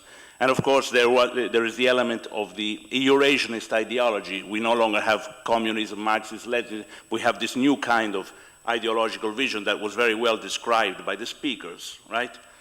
So I think we should, so there are different objectives, different instruments, but we have to kind of study them and also study what the Soviet active measures tradition were, because there is a kind of continuity in this. And very few people are actually looking at this, I think, in the West, especially the disinformation aspects, which are also targeted on Western public opinion. They are targeted above all on Russian public opinion, on Russian minorities in the former Soviet Union, trying to radicalize Russian nationalist ideas, but they're also targeted on the West. And we can see a lot of this in the Western, in the European media, in the European expert community, which, for example, blames everything on the United States or on Europe and so on, and they don't insufficiently, there is insufficient attention to these aspects. The other point is that what do we do? I mean, what does the West do in this crisis? We can't just go back to the Cold War. We can't just escalate ourselves, because that would mean, for example, if it will have to be decided this summer after the spring if the West, if Europe will continue the sanctions, and what kind of sanctions? Tier 3 sanctions. Some people are saying that if Russia is continuing to escalate, we should throw them out of SWIFT. But the Russians are now saying if you do that, that will mean war. So what are we going to do? It's a very delicate situation. I think the thinking now in Western capitals is that we need containment. We need to contain Russia through sanctions if Russian behavior continues in this way. On the other hand, we also need cooperation with Russia, as some speakers mentioned. Some speakers mentioned the link with the Middle East, with the crisis in the Islamic terrorism, ISIS, Iran. So I would add that all these crises require some level of cooperation with Russia. So we probably will have to move to some kind of balance between containment and cooperation. And also there, we must probably have to look at the experience in the Cold War, especially in the later stages of the Cold War, where you had containment, but you also had mechanisms that helped to prevent miscalculation and misperception that could lead to escalation of conflict.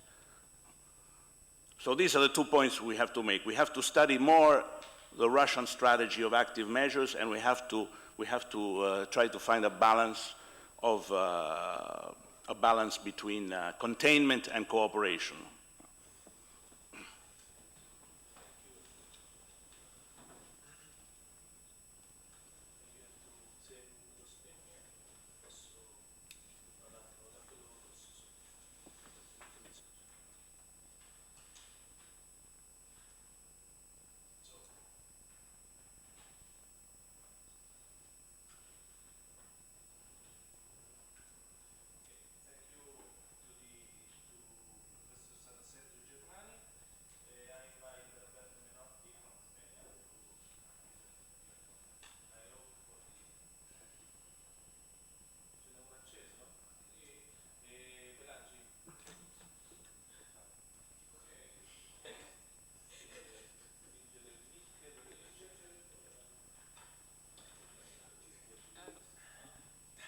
Okay, can you hear me?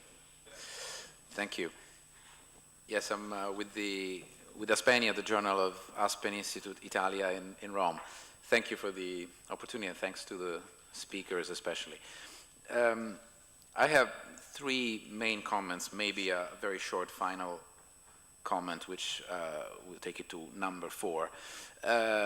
One very broad comment on the European side of the equation, as a European myself, and someone who has looked at the Ukrainian crisis, not just the latest crisis, but even the previous stages of the evolution of the country, as was recalled by all of you. Also with a, let's say, transatlantic perspective, what it means to the West. And again, this, I think, relates to some of the things that were said before in terms of the much broader implications of the current crisis and its possible outcomes. And my main point from this perspective is to remember, we should always, I think, be very aware of the limits of European influence, meaning essentially the EU in this case, which has sometimes been, I think, forgotten during the discussions I've heard over the past few months. Why is not the EU doing more? What kind of extra support could the EU give to Kiev at this stage, at this point, given the stage where we are, and given all the mistakes, tactical mistakes, strategic mistakes that we may have made in the past? I think there are major limitations to the EU, let's say, capabilities, influence, and it's not just the specific interest that several EU members have vis-à-vis Russia. I think there's more than that. And there's, again, in this case, a historical fact, which we should not forget, which is that there has been no single situation or episode, I think, in which the European Union or even NATO itself, with US support and with major US involvement, not even one episode in which, let's say, Western organizations actually determined directly the fate of a country, let's say, trying to leave behind their Soviet past. In other words, each country that has made this transition in domestic politics and its foreign policy has made it by itself. And only then, only at that stage, did Western institutions, be it the European Union, NATO, and other European organizations or international organizations, then took steps to support, to anchor, to make the change, let's say, irreversible. But that's one of the dilemmas I see with the Ukrainian case at this stage, at the present time, which is that the transition that the Ukrainian society has to complete has not been completed yet. And so in a way, Europe has been caught off guard. It was not completed when this latest crisis began. It's not completed now, and it's become much more difficult now. So that's why I see a constant, in a way, caveat looking at whatever the EU could do. Second point, again, from a European perspective, I think there's been a lot of emphasis in at least two of the presentations on the, let's say, territorial history, of course, values and let's say the evolution of ideas, but also the territorial history of the relationship between Ukraine, Russia, minorities, the West, Europe, and of course, very big concepts to be taken very seriously. But I think there's been an excessive emphasis on the territorial side of the issue. I'm saying this looking at the future. Looking into the future, I think Europeans especially, and as far as I know, the same goes for the United States, are essentially uninterested in the territorial past. It's almost irrelevant to us. What matters is the concept of self-determination, rights of minorities, rights of majorities, by the way, but in terms of how we move from here to a new state of affairs. This is not to say, of course, that the past has no role. We know very well, as Europeans, as Americans, whatever, that the past is always with us, in a sense. But in terms of key decisions to be made looking into the future, what is key is who will make the decisions at a local level, what kind of majorities you can assemble, whether the minorities will accept decisions taken by the majority, and so on. So the territorial side of this can be very tricky, but I think is basically a non-starter to just focus on the territorial side of these issues. By the way, that's exactly what those who don't want an agreement want us to do, to focus purely on the territorial, let's say, aspect of all this. A third point on Russia, more specifically. I was very fascinated by the concept that one of the speakers mentioned at some point about Russia's ranking in the world, be it a regional power, global power, or maybe a regional power with global aspirations, given its past and its, let's say, notion of itself as a culture, as a civilization, as a nation state, whatever. But I think the ranking reference was extremely revealing. I think we should never forget that Russia is a country in decline. If you look at any major, let's say, indicator, any major measure of Russia's overall power on the global stage, Russia remains to this day, despite the efforts of its government and despite the cleverness of Mr. Putin and all that, a decline in power. And the interesting thing is there is no way out of this state of affairs unless there will be major changes domestically, which the current leadership is clearly unwilling and unable to take. So there's an interesting paradox there. It is a country that can produce problems, can certainly create trouble in a number of areas, that can be helpful in other areas. We know that very well, be it the Middle East, be it in the UN Security Council, on a number of issues in Asia, perhaps, one day. But it is essentially a country with major unresolved long-term trends. And so there's it's one of the concerns that I think has been affecting Europe's reactions, especially to the current crisis, which is, yes, we will impose sanctions, we'll stick to this as long as it takes. I think with all the reservations and the costs we are bearing because of the sanctions, I think we'll continue to do that. But there's a major concern that we don't want to push Russia over the cliff.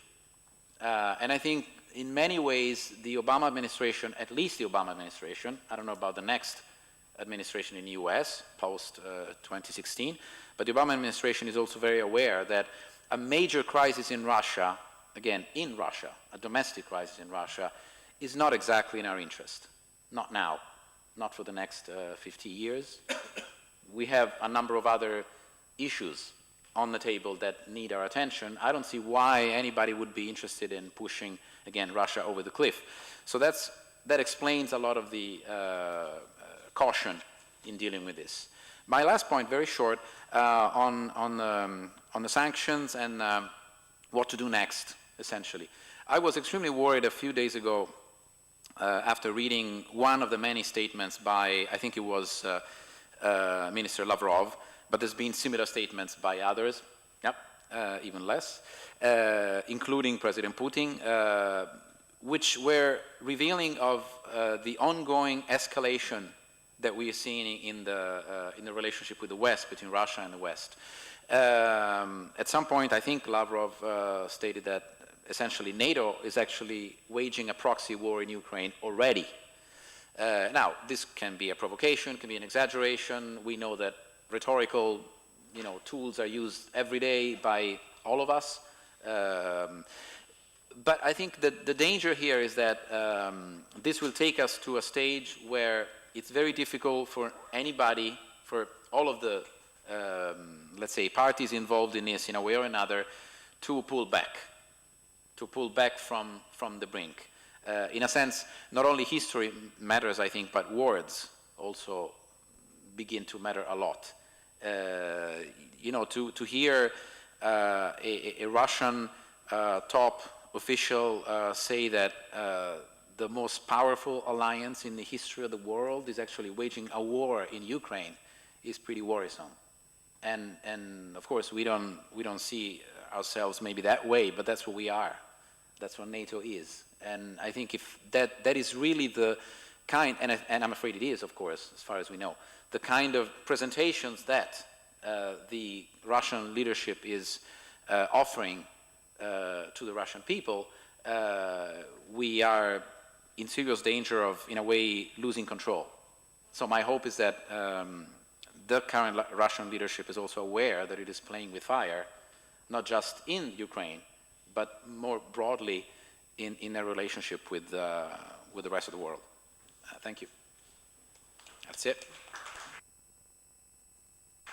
Thank you. And now Nona Michelidze from the Institute of International Affairs. Thank you, Andrea. Thank you for inviting me. Thank you for all speakers. I would also pick up what one of the speakers told previously, that somehow the lack of expertise on Russia and Eastern Europe tend to be a problem here in Europe and in the US as well. I think this brought with itself also lack of understanding of real nature of Putin's regime and the lack of understanding what it's all about.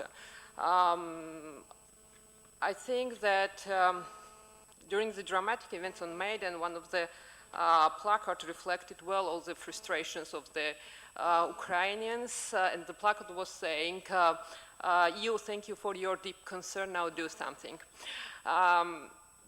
I think that this placard was just expressing all the frustration of the Ukrainian people who wanted a better future for their country with integration and closer relationship with the European Union. And I think that the Ukrainian crisis is fruit of Kremlin's opposition, not so much to the NATO enlargement, but it's because of the rapprochement of Ukraine to the European Union. By integration in the economic field that Russia perceived as an opposition to its geopolitical project to create the Eurasian Union. And coming back to the EU association agreement, one should emphasize that it's is not against Eurasian Union because it's perfectly complementary with the free trade agreement that Russia already has with Ukraine and other post-Soviet space with other countries of the post-Soviet space. I think that here is a lack of understanding also what Russia wants to achieve with the establishment of the Eurasian Union, because it already has the custom union. So from my perspective, it's not about the economic union, but it is a pretty geopolitical one. Here is understanding also, lack of understanding also that it's not only about real politics in Ukraine, but that Putin's actions got ideological turn. That there are a lot of Eurasianists in the Putin's administration, in the State Duma of Russia, in the committees of foreign affairs, in the State University of Moscow. They are heading the faculties there. So I think that this ideology of Eurasianism is somehow a foundation of what is now happening in Ukraine. We spoke about history, and I just remember that on July 27th, 2014, 2013, Vladimir Putin visited Kiev to celebrate the 1025th anniversary of christening of Russia in Crimea by Vladimir the Greater. The conference was called Orthodox Slavic Values, the Foundation of Ukraine's Civilizational Choice. Then Putin argued that Russians and Ukrainians had common spiritual values, that they are one nation, and that the idea of unity between the Western and Eastern Rus, this means Ukraine and Russia, always lived on both in the east and the west of the lands. Then he listed a series of set of benefits Ukraine got after its inclusions, first in Russian Empire, then in Soviet Union, pointed out the importance of Odessa and Kiev as a second city after some cultural city after St. Petersburg.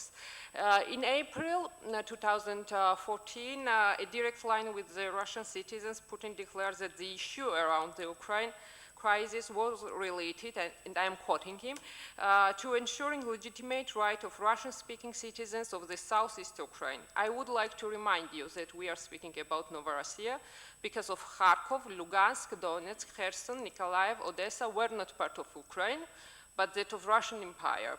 These territories have been transferred to Ukraine only during the Soviet times in 1920s. And he was hinted that somehow the history should be adjusted. And this was what the Eurasianists were proclaimed since 19th. Their ideas can be summarized as follows, that it's about clash of civilizations now in Ukraine. It's not about struggle between Slavic brothers, but it's struggle between liberalism in Europe and Eurasianism in Russia. And I think that until this ideology will not defeat in Russia, there will be no peace in Ukraine.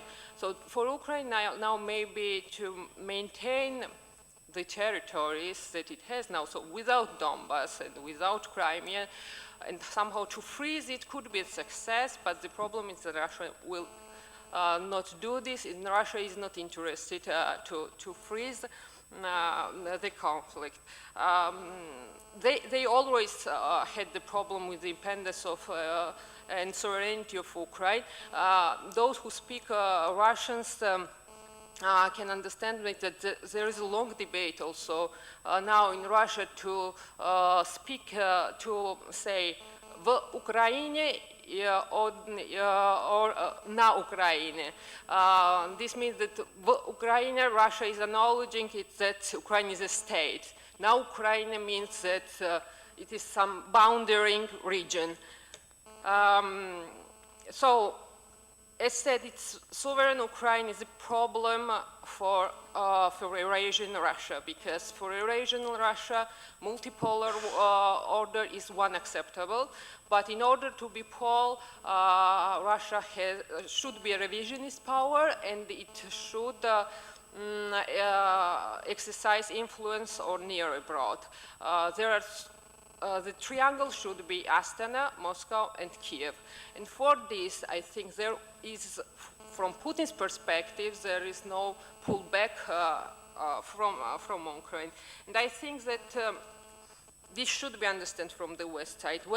The West is continuously seeking kind of rationality in Putin's actions, looking at these things from the real political perspective without considering the real influence the ideologies are getting on his actions. So as said, I believe that Russia is not interested in the freezing the conflict, but the problem is that on the west side there is no strategy as well. Europe has a strategy for Central Europe, but it doesn't have any strategy for Eastern neighborhood now. Eastern Partnership was a failure, as also one of the speakers mentioned already. the weak US leadership is the problem to confront now Russia, because Obama is saying that Ukraine is not a chessboard, is not a square of Cold War chessboard, but the problem is that Putin is perceiving the problem like a Cold War chessboard, and the battleground is Ukraine. I think that it was tactical failure of the EU not to react on Crimea. It was tactical failure to postpone implementation of deep and comprehensive free trade agreement, because hesitation with Russia will not bring cooperation with them, and this is the point that the EU should understand in coming months. Thank you. Thank you, Nonna. And now, Daniel Pommier from Sapienza University, the Center of Azerbaijani Studies. Thank you. Although I don't have a whole speech, I would like. I was very impressed by the deepness and the thought-provoking speeches we heard. So I have some few questions for our Ukrainian guest rather than a whole speech. I was very impressed by the figures outlined by Mr. Kowalczuk in his interesting speech about the casualties and the humanitarian disaster which occurred in the conflict in Donbass in less than 1 year. I was particularly impressed by the high figures of IDP. So he reminded me of the more or less same figure of IDP which occurred in 1994 in Nagorno-Karabakh. So actually in Azerbaijan there are more or less, according to the UN statistics, there are more or less 600,000 IDPs, refugees from Azerbaijan. So it seems like a comeback of history. So do you think there is a risk of a new Karabakh question in Donbass? I mean a frozen conflict with this high price of in terms of IDPs, killed people, wounded people, and don't you think there is a kind of demographic strategy in these border conflicts, in these regional conflicts, in which there are separatist forces aiming to realize, to implement a kind of ethnic cleansing, not only by killing people, but by relocating people. So, on the shades, on the lights of a 20 years failure of the international community, especially European Union, in dealing with the Nagorno-Karabakh question, which is still unsolved, as we know, and so far is unsolved and unsolvable. Don't you think that European strategy should change in order to avoid this stalemate of the conflict? Another question: in all of your speeches, you three spoke about the circumstance that Russia tried to deconstruct Ukraine by cultural means, political means, economic means. It's like is delegitimizing the legitimacy of this state. It seems to me that the Ukrainian, on the European point of view, the Ukrainian question is much more political than it appears.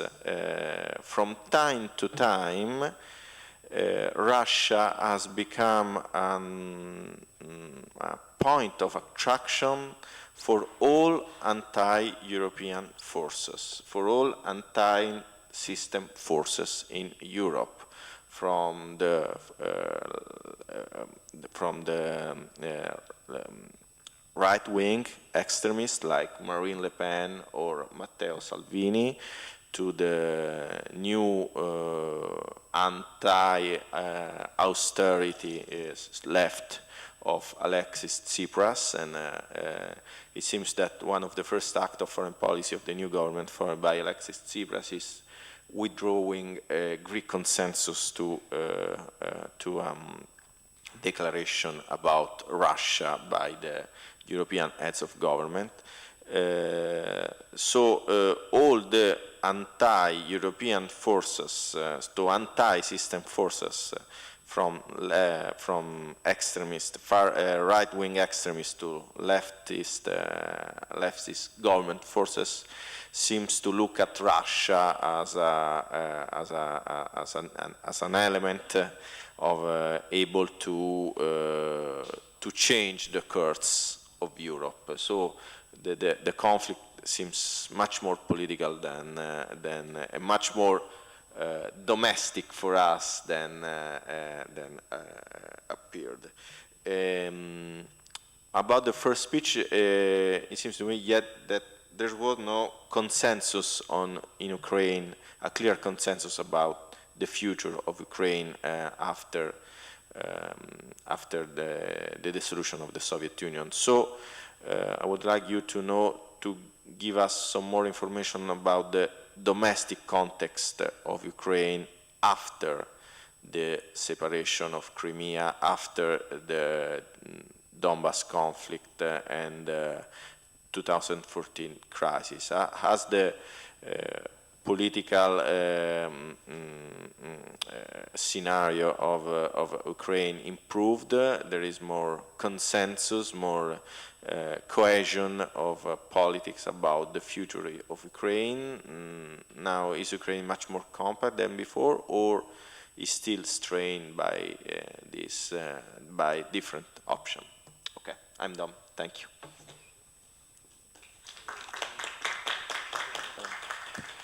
Thank you, Daniel. And now Antonio Stango, please, from the Helsinki Committee for Human Rights.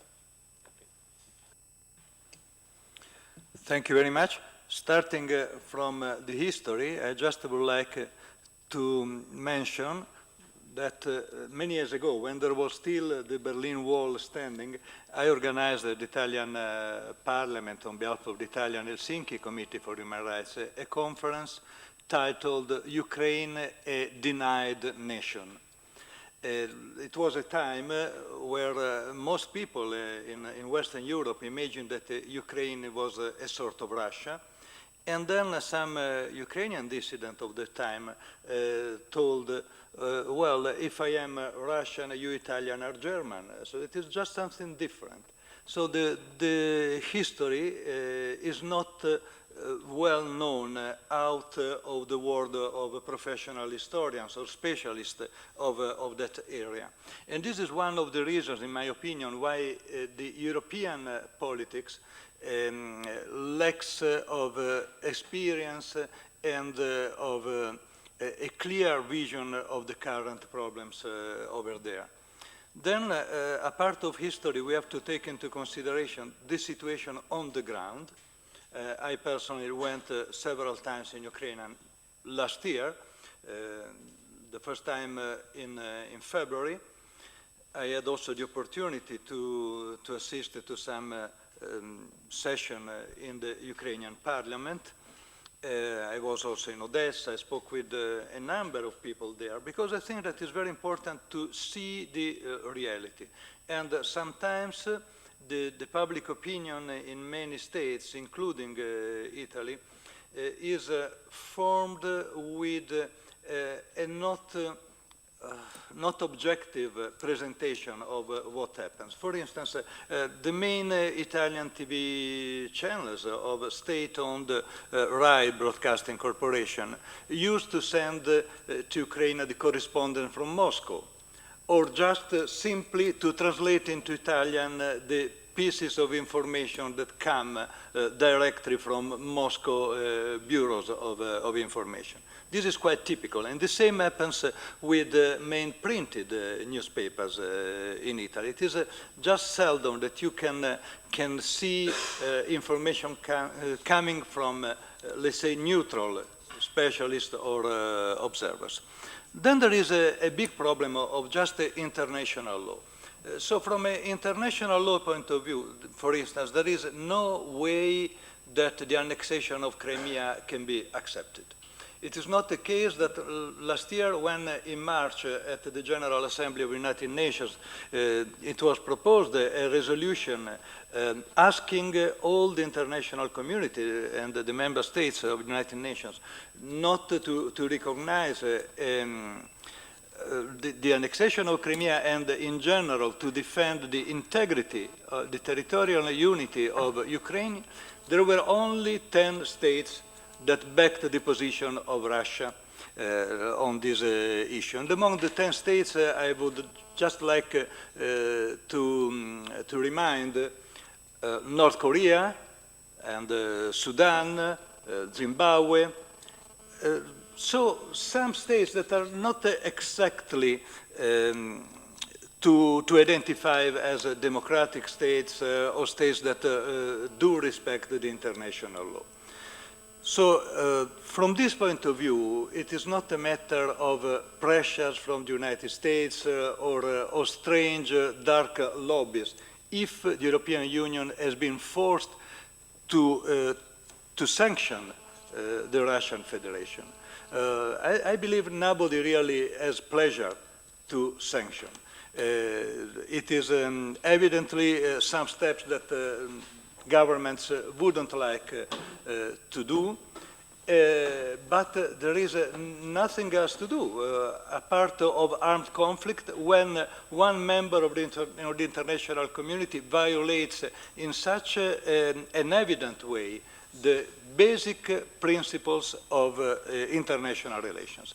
I would like to add that the Russian Federation is also a member of the Council of Europe, is a member of the Organization for Security and Cooperation in Europe. So it simply violated the principles of all these international organizations, of which it is an important part. About NATO, for instance, the Russian Federation has been a party in the Partnership for Peace. So there was not a NATO approach against Russia in the past 15 years or so. There was the effort of putting the Russian Federation together in a partnership for peace. So all this I think we should have in mind when we try to understand the so-called Ukrainian crisis, or better to say probably the Russian-Ukrainian conflict now. And the last point that I want to remind, there is a double aimed work of disinformation from the Putin side, let's say. One direction is toward the international community, so the disinformation going outside, as I already mentioned, and this not only through the main media, but also through the social networks. There are thousands and thousands of people that pass big part of their time just spreading out pieces of disinformation coming from Moscow. And then there is what I consider to be even more important, the disinformation toward the Russian population itself, that, in my opinion, arrived to the point of brainwashing.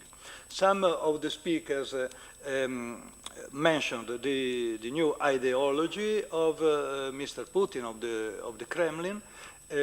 So there is a vision of building something different from Europe, from the community of democratic states. There is a fabricated narrative of the history and all this we know, and then there is simply a massive systematic control of all the media of information in Russia. So the Russian individual is every day in every program of TV and more in the schools, in the university, in the academia, brought to think that there is such a thing like the Russian way, the Russian vision, even the Russian person. That is something different. So the concept of Homo Sovieticus that somebody outlined in the past, I remember a conversation of mine with Professor Zinoviev, that was one of the main authors of this analysis. The concept of Homo Sovieticus is, in my opinion, returning under the name of Homo Russus, if we can say in this way. And this is extremely dangerous. That's why, and I conclude, I think that the true solution of the current Ukrainian-Russian conflict is lying in the possibility for Russia, for the Russian people, to be free from this ideology and from the current Putin's regime. Thank you.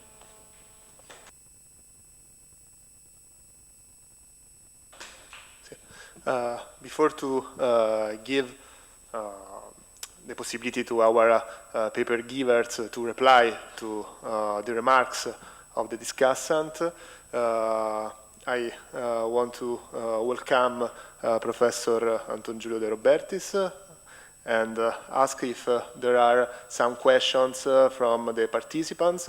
There is one question, and you can speak. Thank you very much for granting me the floor. First of all, I'd like to thank you, all the organizers and participants, for arranging such an event, for coming here from Ukraine, as it's very important to dismantle a lot of myths which are currently used actively by Russian propaganda about the so-called civil war, divisions, economic, religious, political in my country, as it's very important to inform about the current situation, the European society and Italy in particular. As the representative of the Ukrainian government, I'd like to reiterate that we are fully dedicated to the implementation of the Minsk agreements, and we are fully committed to go on with the pro-European reforms. I'd like to remind you that we are actively working on the constitution reform as well, and we are dedicated to the inclusive dialogue. But I'd like to remind you as well that the real and long-lasting truth in my country would highly contribute to finding a mutually acceptable solution. And speaking about the international security model for my country, it's quite clear that the issue is pretty pressing for Ukraine, but we will tackle it as soon as possible. We settle the conflict in Donbass. And of course, and it was even announced by the president, that Ukraine is ready to hold a referendum, and it's up to Ukrainian people to settle the future security model. Then, in my capacity as the Ukrainian diplomat, I'd like to ask Europe to step up with their pushing Russian Federation to fulfill its international obligations. And I really appreciate the comment of Antonio Stango for kind support not only of Ukraine but the whole system of international law. As it's quite clear that this is about values, this is about the clear border between two worlds. One is Europe and all the democratic society in which the human life is priceless, and the other in which human rights and life are nothing, unfortunately. So I would like to ask Europe to help us with the implementation of the ambitious program of pro-European reform, as we need your support, in particular in the implementation of the association agreement with the European Union. And last but not the least, we ask Europe to defend the democratic values on which the European Union is based on. And just a short comment on Sergio Germani comment. Of course, the balance should be found between cooperation and containment of the Russian Federation. But don't you think that it should not look like a kind of appeasement of the aggressor, as we should remember that such a terrible consequences such a policy could have, as it was 70 years ago with Hitler. As at that period of time the European leaders thought in the same way as it is right now. Thank you very much for your kind attention. Thank you, and would you just introduce yourself, because we don't know. I'm Minister Counsel of the Ukrainian Embassy to Italy, Eugene Yenin. Thank you. Are there other remarks or questions for our conveners?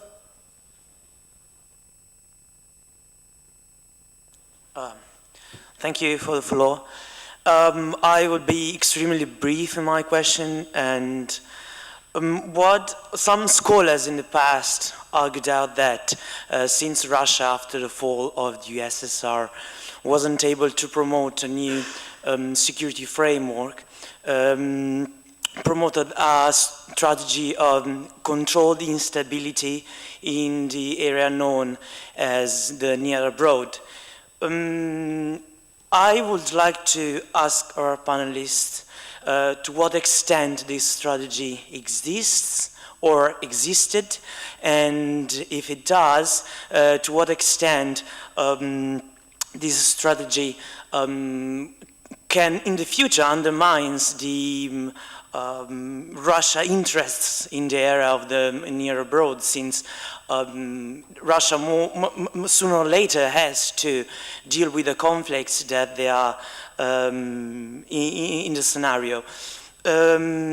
And the related issue to my question is if the new Ukrainian conflict can be more or less linked with all the other frozen conflicts that we have in the Eurasia region, from Transnistria to Tajikistan, through Caucasus and so on. Thank you.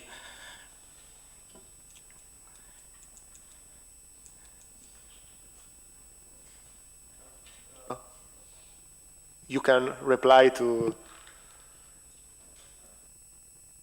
Okay, probably shortly, you put just exactly the question about, firstly, there is a strategy. There is a strategy not only now, we can tell, about near abroad to provoke some kind of destabilization, because, and they were mentioned by some of the speakers afterwards, about signs of this not only in Ukraine, but for example in European Union. When you talk about some interests and some real connections, and now it's their connections they defined with either right leftists or some right parties, extremely right in European Union inside, about the Russian agenda presenting itself as a last defender of Christianity values, which under Russian perception are not defended in Europe, in decline, because Europe is now going out of these Christian values. It's about some kind of this Bolshevik agenda, where it was clearly put, we and this capitalism which is now in decline, forgetting about all moral values. It's now about Russian agenda, some kind of revolt against this, talking to the population of all those countries in European Union out of the heads of governments. Because beforehand it was just a dialogue, governments via governments. Now it is a strategy of Russian Federation to talk direct to population inside European Union, to the people, trying to, in some extent, mentally to provoke them in order to be against their own governments, because those governments are betrayers of some interest. And it's not only about near-abroad. In near-abroad, it's a much more comprehensive approach. It's on many levels, and there is a huge threat that Ukraine cases is not the last cases of testing all these approaches. It's only the question of exactly maturity of all the societies inside, whether they can confront with this. And the first step in order to effectively confront with this, you should understand this, that it is going on, that is really not accidentally taking steps, but taken in purpose. And why it is going now, it's not only about some global interests of Russia or some agenda, it's only, probably not only, but it's more about survival of the current regime in Russia. Because otherwise, without these steps, the regime in Russia under Putin cannot survive. This is some kind of counter-attack or the last attack to survive. Because all the factors, and I suppose either Mr. Minotti or somebody else told about that actually all the figures from scientific point of view, from the logical point of view, are figuring us out that Russia is in decline, starting from economy, many other objectives. If it is not changed, means regime is not changed, objectively in some years, probably in 5, or maximum in 10 years, they will be just fall down. And it's about how it will be like Transnistria or anything else. No, it will not be like Transnistria because, for example, in Transnistria, Ukraine was the only actor who tried to play according to the rules. All others, they have more or less, especially Russia or even United States, European Union, tried to play not so much for Transnistria and Moldova as far as for some wrong elements. And then we failed. We failed because there were two confrontive approaches. Now it will not be frozen conflict, because now it's a watershed. In what direction will be the solution like? To freeze territorially, yes, probably. Under this now military line, it could be frozen. But according to Russian perception, Russian strategy, it should not stop on this line.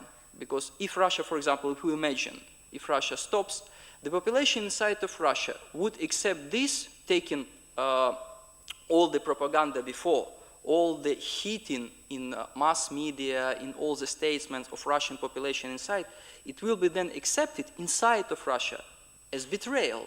Because beforehand it was told about where we should fight for our Russian common parties in Ukraine, which are under some fascism, Nazism, etc.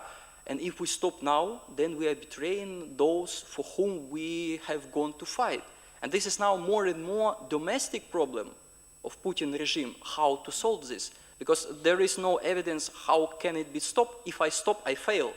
I should go further. If I go further, I can fail as well. So it's a very tragic issue to some extent.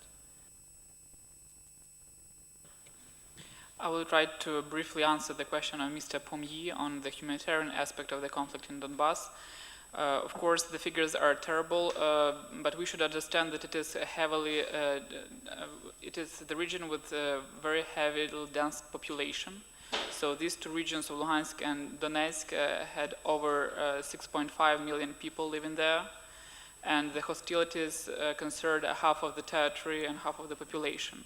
So therefore we have so many IDPs and refugees, and it is a huge challenge not only for Ukraine, but also for the Europe and the world in general, how to deal with the situation. Because usually such problems are treated as if they are temporary, but the experience of Georgia shows that nothing is so permanent as some temporary actions or temporary problems. And now we have to be realistic and develop a comprehensive strategy how to work with these people, both in Ukraine, in Europe, especially taking into account that Ukraine will need support of European partners in providing the accommodation for all the IDPs and for developing common strategy how to ensure their rights and how to make them suffer less from this conflict, though it is impossible taking into account what tactics was used by Russia, because in the Donbass conflict it really used the scorched earth tactics when they burn everything. So even if there is frozen conflict, even if there is ceasefire, it is a problem for people to return to this area as everything is destroyed, both infrastructure and accommodation. There were incidents and cases in Luhansk region when some villages on the front line were totally eliminated because the so-called separatists were afraid that there are Ukrainian soldiers, and they just deliberately destroyed one house after another. So there are no places for many IDPs to come back to. And again, it is a huge challenge not only for Ukrainian government but for Europe and international community in general, is how to assure that these people are provided with everything they need. As for the second question, if it is possible to have some link between Ukraine conflict and other conflicts in the region, we should understand that for many years Russia promoted the idea of security belt to secure its interests, and Transnistria, Crimea, North and the Georgian republics of South Ossetia and Abkhazia, Nagorno-Karabakh, they were components in this security belt, but we see that it's play of words, because this security belt turned into arch of instability, and it was actually in the interest of Russia to promote this instability, and through this instability they secured their security. So in that regard, of course, there may be some historical analogies, but because in Georgia in 2008 there was a silent response to the Russian actions on the territory, Ukraine conflict became possible, and now this time Europe should take lessons from what we had both in 2008 and what we have now in Ukraine going on. I would answer the question about the recent shift in the public opinion. And if I may start with a very short point, as a historian I would say that history really doesn't matter nowadays in Ukraine. I mean, in talking about the public opinion, in terms of the response, for sure history is very interesting because it provides some arguments for disputes, something like that, this Christianism of Rus, all this kind of stuff, really doesn't matter nowadays. Because what we see now in Ukraine, talking about public opinion, it's demise of ethnic criteria. They don't play any role. Just to give you what I'm trying to explain is to look on this map. Actually, know what kind of map is this, because it's a very strange map. Somebody could tell what this map reflects. What kind of reality is that? Is it what, presidential elections? Do we know that what is the map stands for?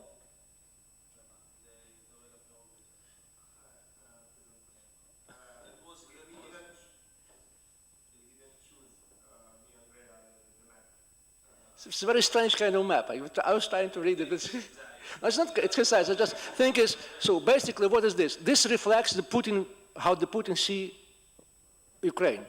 It's clearly concept of Novorossiya. Novorossiya is the line that starts from Kharkiv to Odessa. This part. And this is what Putin claims. This is what Putin claims. No, it's not an offense here.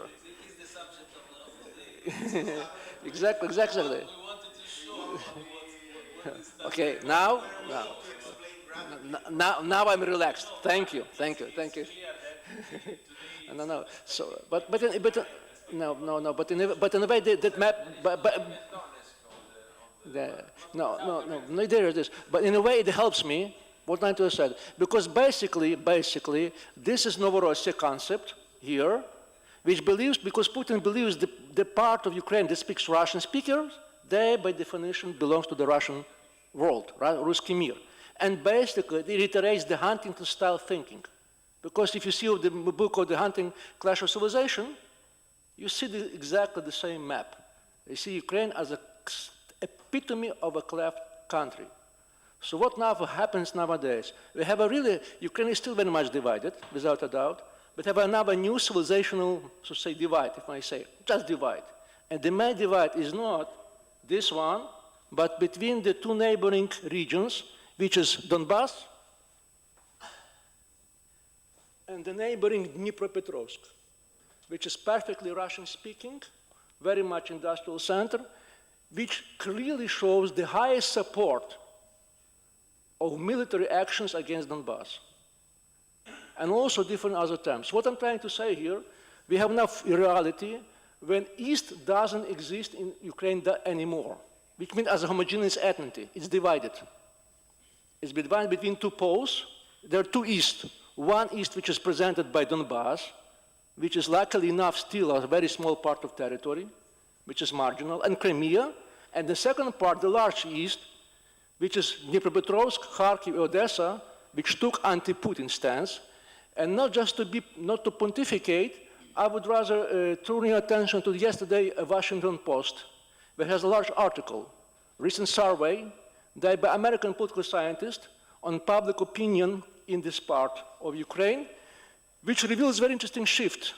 They were asking about that it's the local population toward various leaders, and among those leaders was Putin and Obama. So Obama, Putin has the lowest ranking there, and actually there's a very strong anti-Putin sentiment in this first East, large territory, with the exception of Crimea.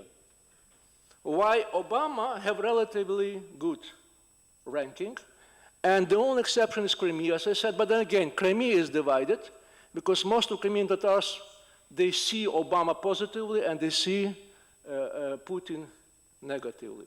So what I'm saying here, we're dealing with a kind of new reality, as a kind of new, how should I say, cultural map of Ukraine, which didn't exist anymore before that. Actually, it exists, not that relevant. So one thing to fight the Russian propaganda, forget the myth about two Ukraines. There is no West-East anymore. There is very much homogenized society, which has a very strong anti-Putin stance because Putin means war. That's the basic things. In terms of the politics, there are a large cohesion among this line. Putin did a tremendously good work for Ukraine nowadays, because Putin created a new nation there because of the war. But there are two lines nowadays in the politics which are basically divided into two strategies. One strategy presented by Poroshenko. It is a strategy of reforms. Kind of Baltsarovich style in Poland or Saakashvili style in Georgia, and he's very clear about that. He's slow, because democracy is slow, but he stands for strong, very deep strategic reform. Unfortunately, there's another line presented by Yatsenyuk, who is prime minister of Ukraine. He stands that this is a war, so we have to focus on survival instead of reforms. And I believe, it's my personal, it's a suicidal. So basically, we now have this kind of competition, or say rivalry, between those two strategies, Yatsenyuk versus Poroshenko, Poroshenko versus Yatsenyuk, reforms of survival. But having said that, I'm sorry to interrupt, there is a common consensus about Poroshenko and Yatsenyuk. They should not initiate fighting, because they do remember what happened in Orange Revolution, this kind of the rivalry between Tymoshenko and Yushchenko. So in a sense, this is probably one of the few examples when really teach us something in this sense. Thank you.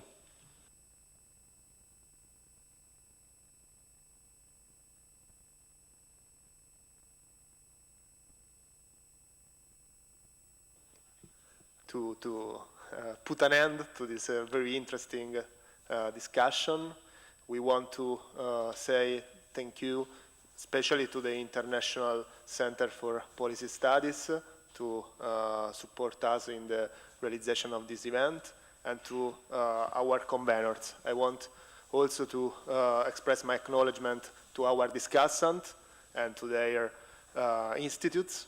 And we know that we haven't put a point to this topic, but we want to continue to work on it, and we hope that is only the first of our conferences on this topic. Thank you.